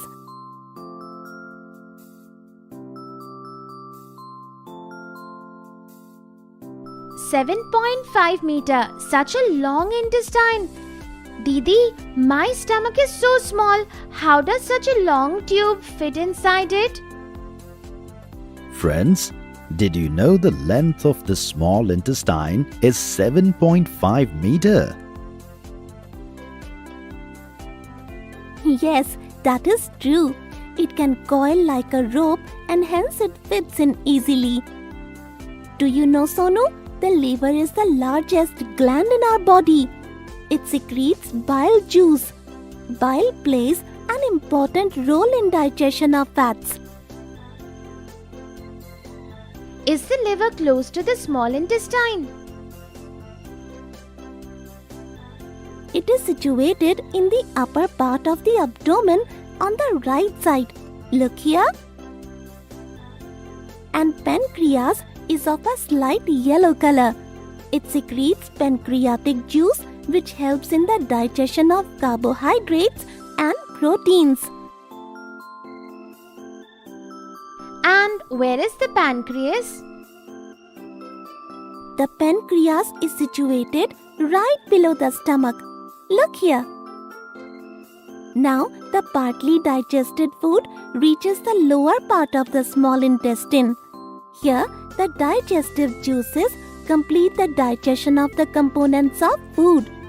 Look, I have written down in this list about the breakdown of different components of food into their simpler forms.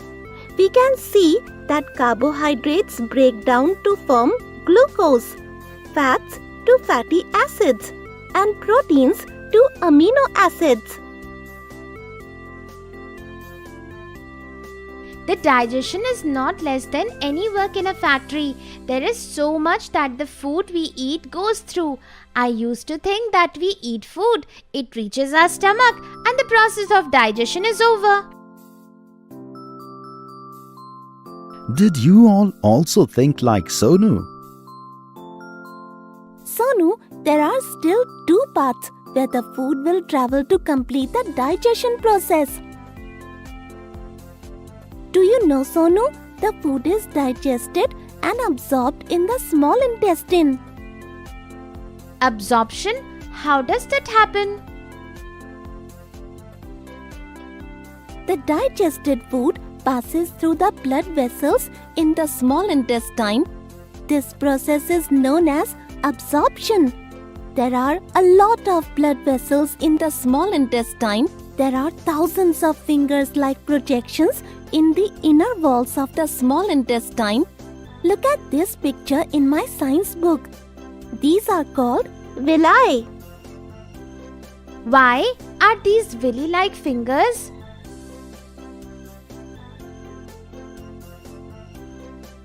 It is written in my book that these finger-like projections increase the surface area of the food to be digested.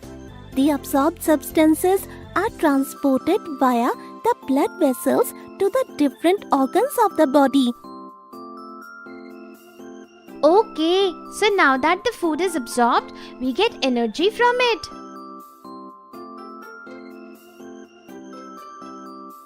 In the cells, glucose breaks down with the help of oxygen into carbon dioxide and water, and energy is released.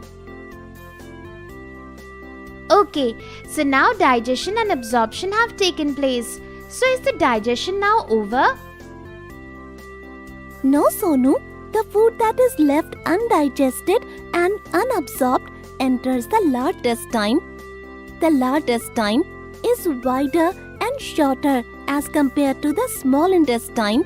The length of the large intestine is 1.5 meter.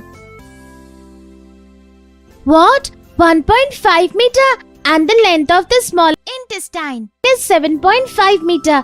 Then why it is called the large intestine? Because the diameter of the large intestine is 2 times bigger than that of the small intestine. Oh, now I understand. Now, the undigested food enters the large intestine. The large intestine absorbs water from the undigested food. The remaining waste passes into the rectum. The fecal matter is removed from the anus from time to time. This is known as excretion. It is such a long process. I'm really amazed, Didi. Now whenever I eat something, I will remember how food passes through different parts and gives us energy. Yes, Sonu, you are right. And while explaining it to you, I have revised the chapter for tomorrow's test. Now you should come first in the test tomorrow. Now I'm also prepared to give the test. Didi, you explained to me about the digestion in human beings. But how does digestion take place in animals like cow, etc.? This is a very nice question, Sonu. I shall ask my teacher tomorrow. So friends, I hope that you all have learnt about the journey of food from the stomach to the large intestine. Isn't it a long journey of food? In the next video, we shall find out about the answer to the question that Sonu asked. We shall meet soon.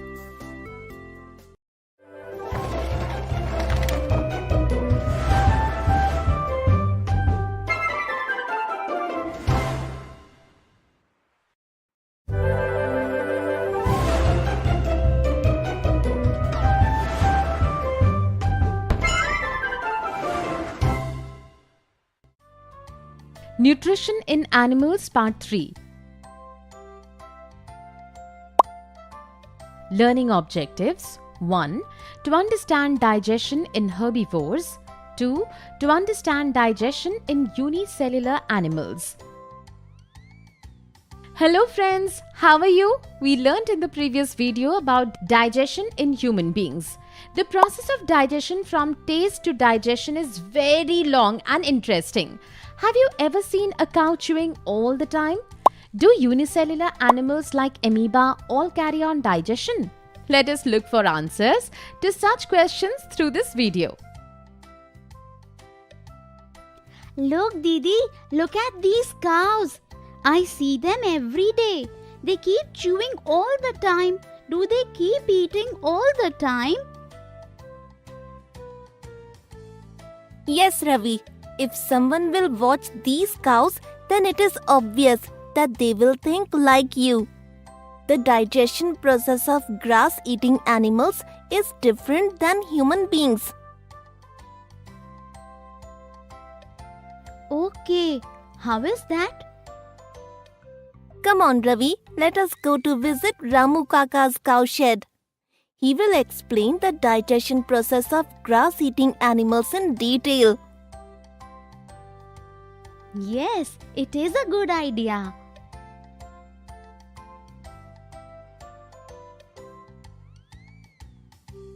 Hello, Kaki. Is Ramu Kaka around? No, children. He has gone to the town. Okay, Kaki. Today, while returning back from school, Ravi had a lot of questions regarding the digestion in cows. Hence, I suggested that we visit the cow shed and ask Ramu Kaka about his questions. Okay. Why don't you both wait for some time? Ramu Kaka will be back soon. Okay, thank you. Can we feed the cows meanwhile? Yes, sure, children. Come with me. Kaki takes Ravi and Rani to feed the cows.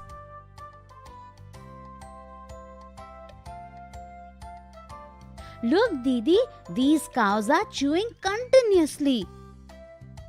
Yes, Ravi. Come, let us ask Kaki about the digestion process in cows, as she knows a lot about them. Yes, Didi, let us ask her. Look, Didi, there is this picture of digestion in cows hanging here.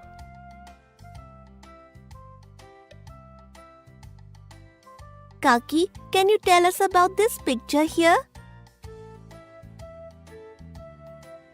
Rani, look, it has been shown what all a cow eats, like grass, corn, leaves of green vegetables, etc.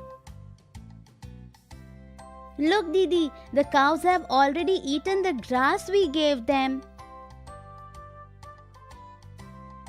Yes, Ravi. Look, they quickly swallow the grass. Come, children, let us sit here. I shall explain to you. After swallowing the grass, it gets collected in part of its stomach, known as rumen.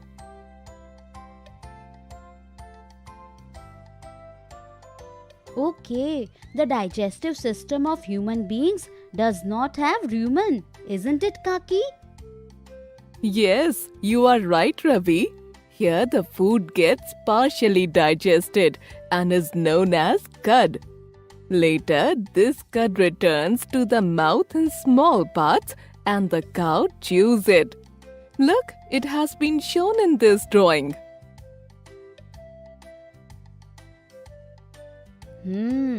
Oh, that is why the cow continuously chews. It chews on this cud. Yes, these animals are called ruminants, and the process is known as rumination. Am I right, Kaki? Yes, absolutely right, Rani. What are the components found in grass, Kaki? Man cannot eat grass, isn't it? Grass contains cellulose. What is cellulose, Kaki? Cellulose is a kind of carbohydrate. Many animals, including man, cannot digest cellulose. Grass contains cellulose. So, is there any special part in grass-eating animals like cow which helps them in digesting cellulose? Can I try and answer Ravi's question, Kaki? Sure, Rani. Ravi, there is a large sac-like structure found in ruminants called rumen, which is in between the small intestine and the large intestine. The cellulose is digested here. Okay, but how, Didi? There are a certain type of bacteria present in the rumen which help in the digestion of cellulose, which are not present in human beings. Very good, Rani. You are very intelligent. Children, I think Ramu Kaka is going to get late. You must return home now, as your mother must be worried as it is late.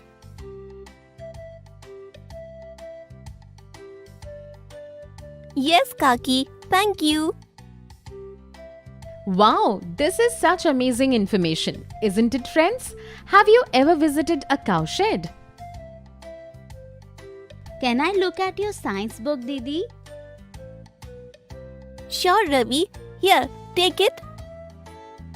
Didi, is this the picture of an amoeba? I have read that this is an unicellular organism. Do they also have a digestion process? Friends, amoeba is a unicellular organism found in water bodies.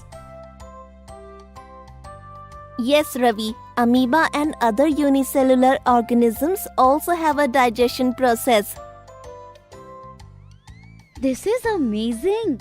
Can you please tell me about it, Didi? Do you know, Ravi, there is a science exhibition in school tomorrow. There will be a lot of projects and experiments on display. A few of my classmates will show unicellular organisms like amoeba with the help of a microscope. You also come there with your friends and ask all your questions too. Wow, this is going to be so interesting. Friends, it is going to be so interesting in the science exhibition. There are going to be so many experiments on display. We will also be able to see the amoeba with the microscope. Next day in science exhibition. Hello Suraj Bhaiya, can I also see the amoeba? Sure, Ravi, come here. Close your one eye and look through the lens with your other eye.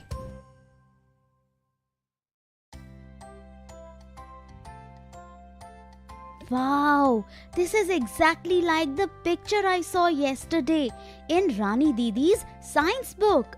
Suraj Bhaiya, can you please tell me about the digestion process in amoeba? Yes, sure, Ravi. Amoeba is found in rivers, pond and other water bodies. Look, the digestion process of amoeba is shown in this drawing. Amoeba eats microscopic plants and animals which are found in water. Like we eat with our mouth, and the process of taking in food is known as ingestion. Similarly, it is known as the same in amoeba. But Bhaiya, amoeba does not have a mouth. Then from where does it eat? Ravi, amoeba constantly changes its shape and position. Try and look at its position once again through the microscope.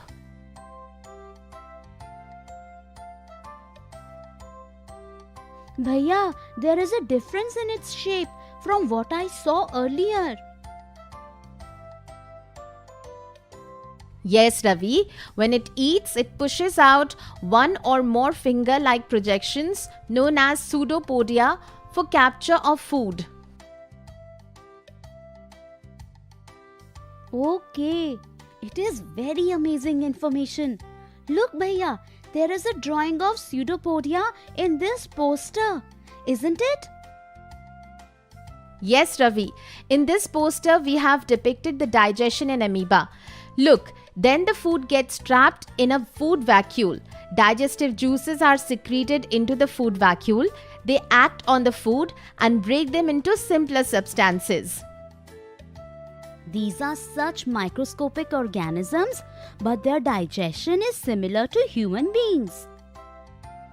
Yes, Ravi, that is why we cannot see them without the help of a microscope.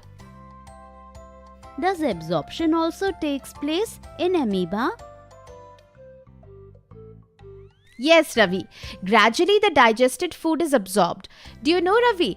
The absorbed food is used for growth and maintenance of the amoeba, and the undigested food is expelled through the vacuole.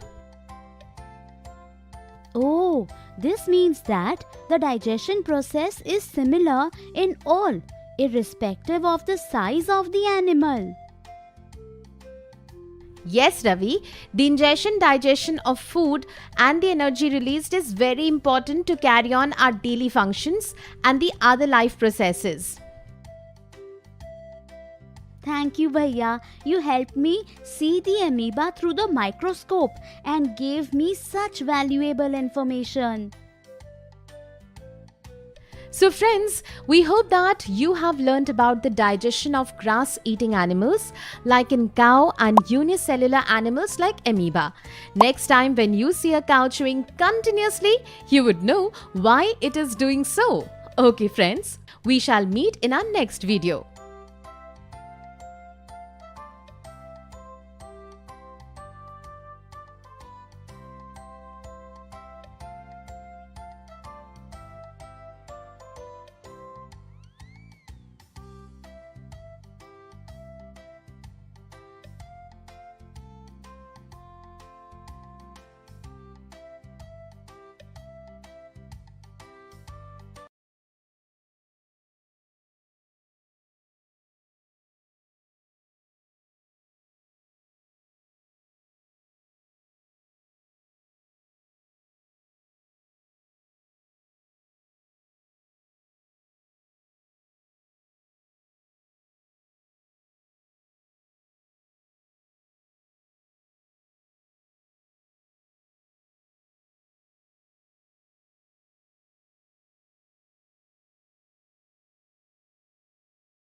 see some more examples related to direct proportion.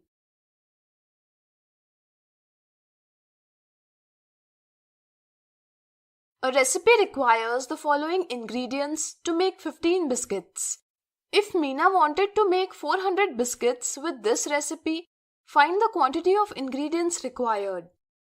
Ingredients required to make 15 biscuits: 105 gram butter, 90 gram flour, 75 gram sugar powder, 30 gram chocolate. Here we are given the quantity of ingredients required to make 15 biscuits. The ratio in which number of biscuits increases is same as the ratio in which the amount of an ingredient required increases. Therefore, we can say that there is a direct proportion between the number of biscuits and the amount of ingredients. Let's find the ingredients required to make 400 biscuits. We can show the relationship between the number of biscuits and the quantity in grams of butter like this.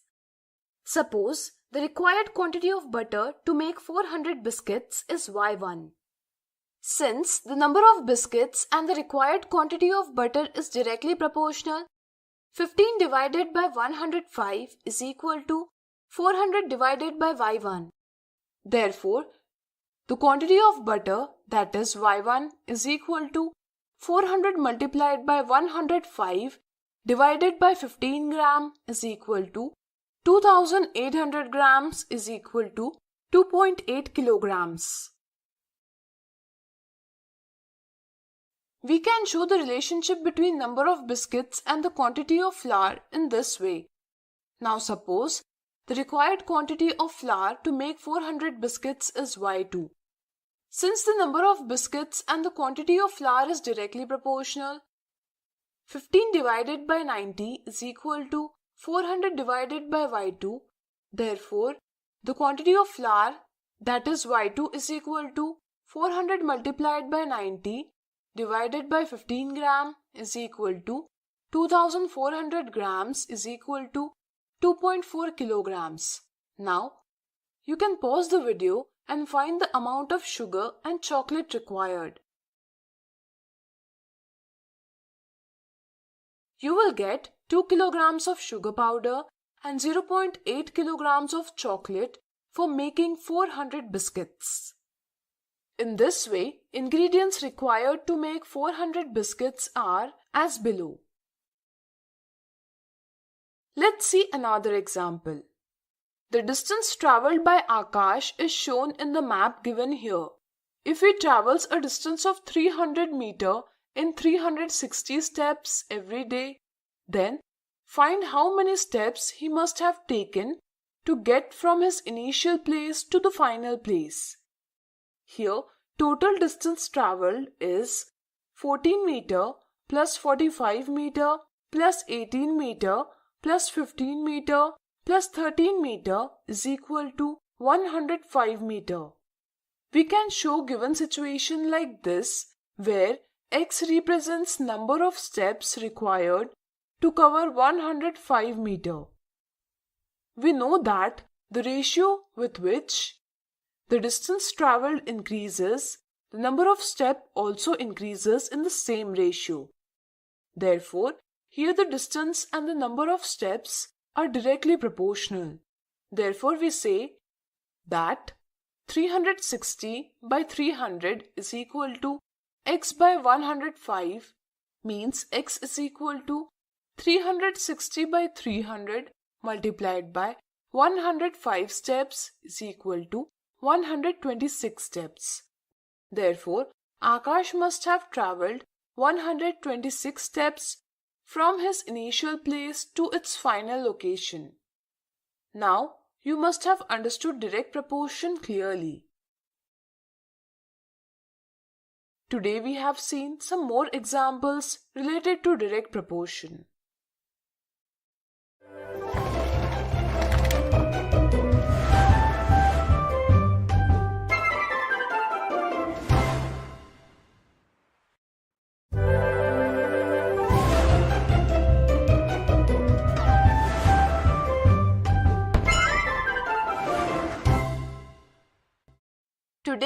learn about discount and tax.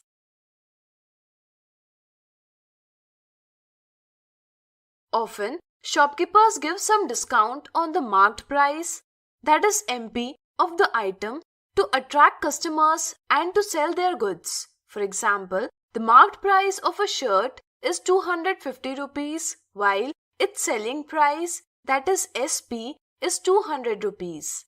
In this way, the customer is getting some discount on the marked price with which he can buy the shirt for 200 rupees. The reduction given on the marked price of the article is called discount. Can you tell us how much is the discount here? Think. Let me tell you. We find the discount by subtracting the selling price from the marked price. In this case, discount is equal to marked price 250 rupees minus selling price 200 rupees, which is equal to 50 rupees. Mostly, the discount is given as a percentage.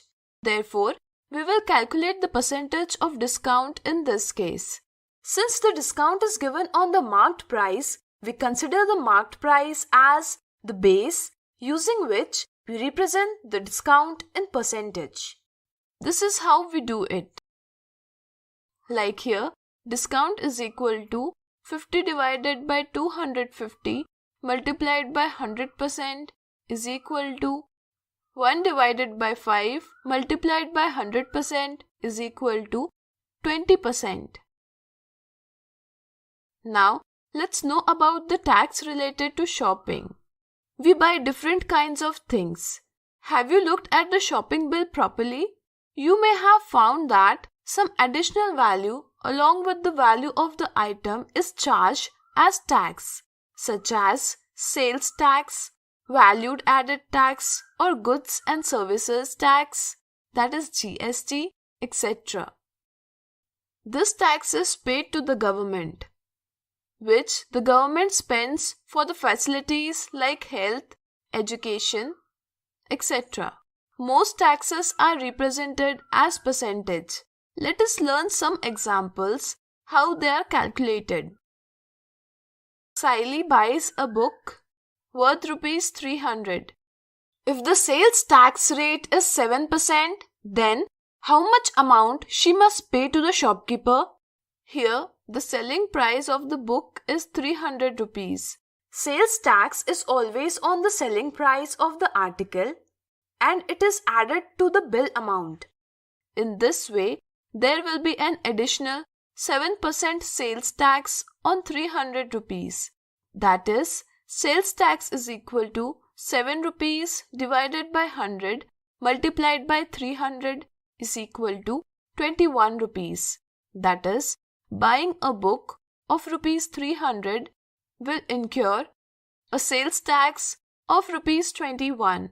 That is, the payable amount will be cost price plus sales tax, which is equal to 300 rupees plus 21 rupees is equal to 321 rupees.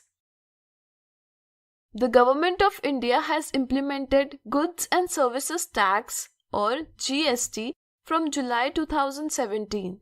This tax is levied on the supply of goods or services or both. Suppose a shopkeeper sold TV for rupees 18,880, which included 18% GST.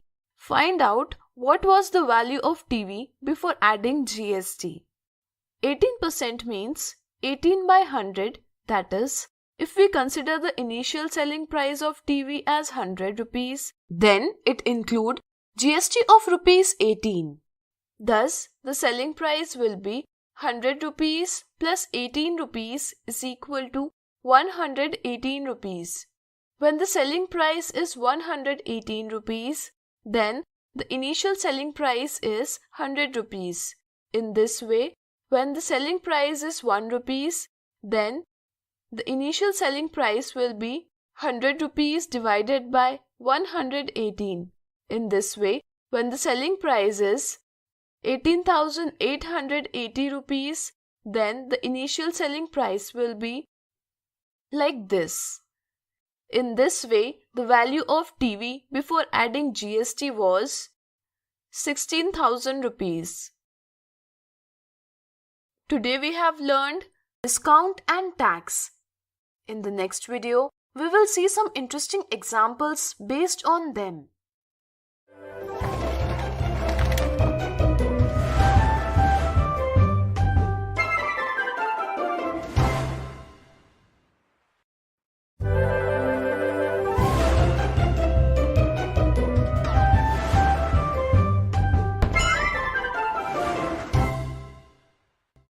Today we will see some interesting examples based on discount and tax.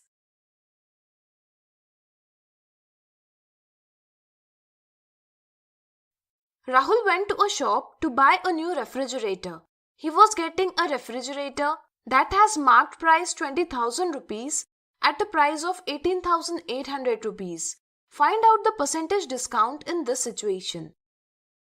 From the question, we understand that the marked price is 20,000 rupees and the selling price is 18,800 rupees. To find the discount, we subtract the selling price from the marked price. Discount is equal to marked price minus selling price.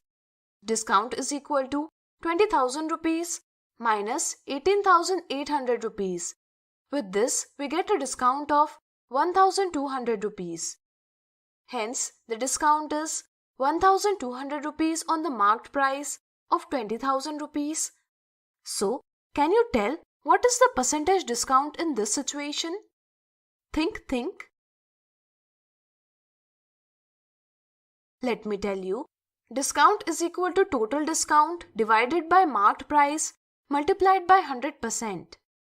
The discount is given on the marked price, so we will consider the marked price at the base, which is equal to 1,200 divided by 20,000 multiplied by 100% is equal to 6%.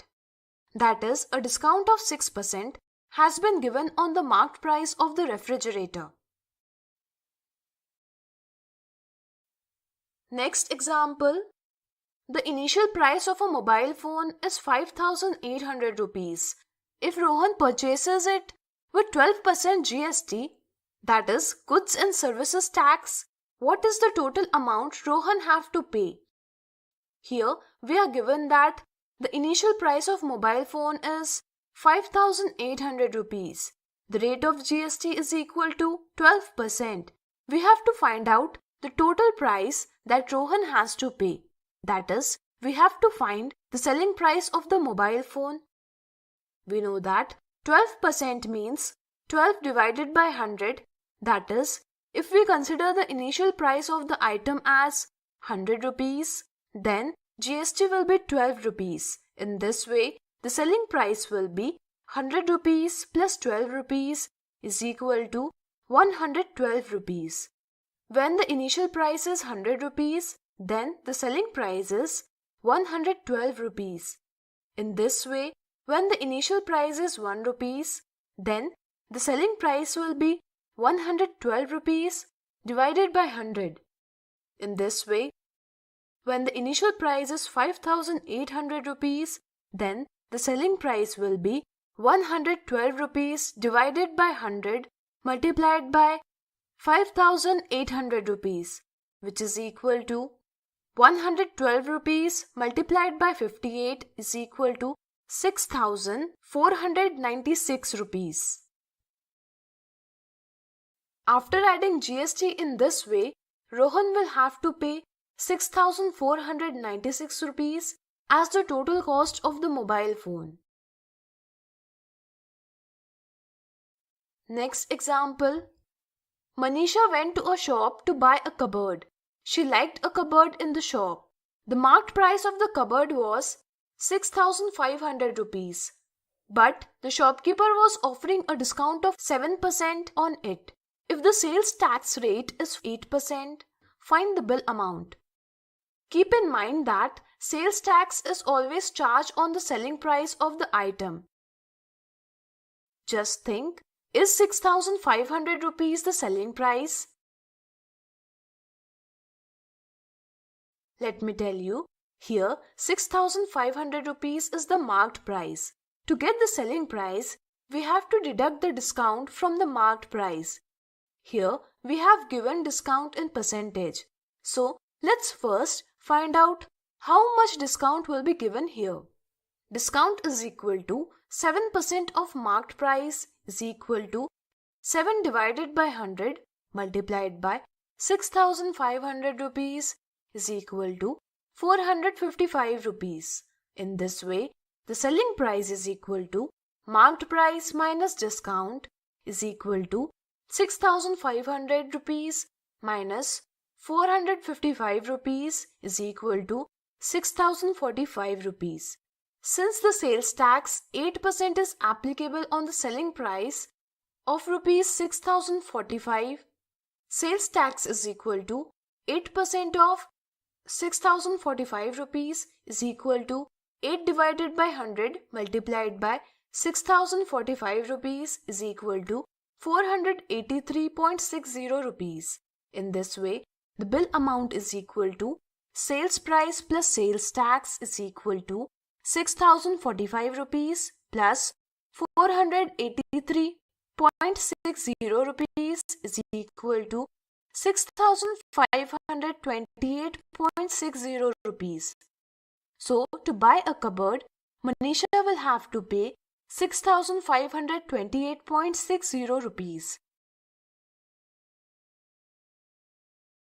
So, today we have seen some interesting examples based on discount and tax. In the next video, we will see some misconceptions and common mistakes related to it.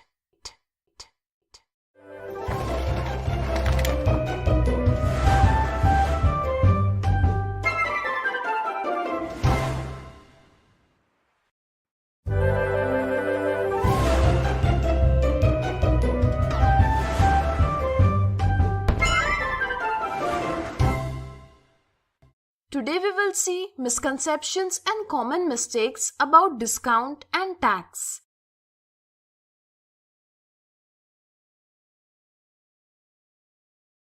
Misconception 1. If 10% discount is applied on the marked price, that is MP of an item, and 10% tax is applied on its selling price, will the item be sold at marked price? Some children see that discount and tax rate are similar and think that the item will be sold at marked price only. They do not logically try to understand it and choose option 1 in a hurry, which is a wrong answer. Remember that discount is paid at marked price and sales tax is levied on selling price of the article. Here, 10% discount is given on the marked price of the item. That is, if the value of the item is rupees 100, then the discount will be rupees 10. In this way, the selling price is equal to marked price minus discount is equal to 100 rupees minus 10 rupees is equal to 90 rupees. Since sales tax 10% is levied on selling price, hence sales tax is equal to 10% of rupees 90 is equal to rupees 10 by 100 multiplied by 90 is equal to 9 rupees. Similarly, by adding the sales tax with the selling price, the due amount of the bill is obtained. 90 rupees plus 9 rupees is equal to 99 rupees. Here we will see that the bill amount is not equal to the marked price.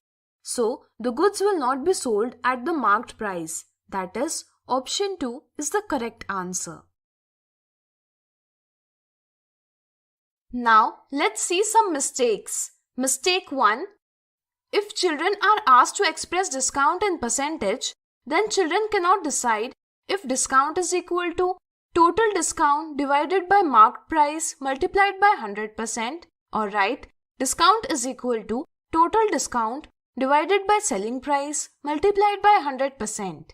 Keep in mind that discount is always given on the marked price. That's why we find discount on marked price. That is, the correct formula is discount is equal to total discount divided by marked price multiplied by 100%.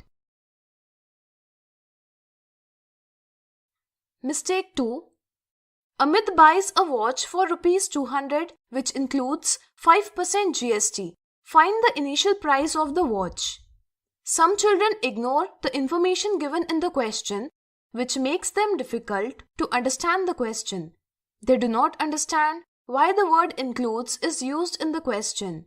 They do 200 rupees multiplied by 5%, that is 200 multiplied by 5 by 100 to find the initial price, which makes them understand that GST is equal to 10 rupees is received. They combine it with rupees 200 and get the initial price of the watch 210 rupees. But this is a wrong answer.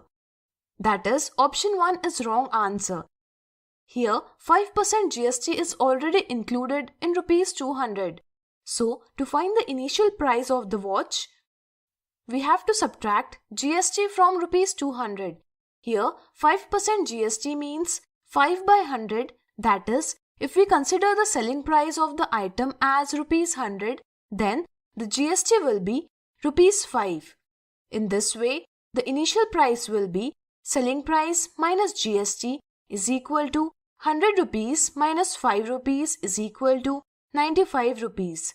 When the selling price is rupees 100, then the initial price is rupees 95. In this way, when the selling price is rupees 1, then the initial price will be rupees 95 by 100. In this way, when the selling price is rupees 200, then the initial price will be rupees 95 by 100 multiplied by 200 is equal to rupees 190. In this way, before adding GST, the value of the watch, that is, initial price, will be rupees 190. Hence, the correct answer is option 2. Today we have seen misconceptions and common mistakes about discount and tax.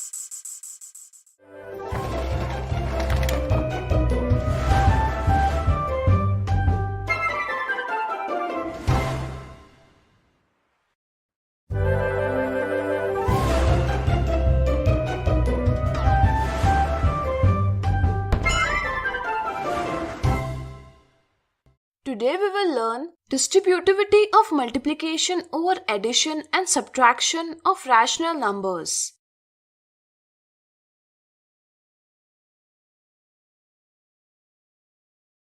Just think, Nishant buys 2 identical bottles of juice and 2 identical chocolates from a shop. If a juice bottle costs 22 rupees and chocolate costs 15 rupees, what will be the total value of all the items? Think. Let me tell you, you can find it in 2 ways. You can double this by adding the cost of a bottle of juice and cost of the chocolate, or you can add them by finding the cost of 2 bottles of juice and the cost of 2 chocolates separately. In both cases, you will get the same result. We can say that 2 multiplied by 22 plus 15 is equal to 2 multiplied by 22 plus 2 multiplied by 15. Here, the distribution of multiplication over addition is done. Multiplication can also be distributed over addition in rational numbers. Let us understand this with an example. Suppose we want to multiply 2 by 3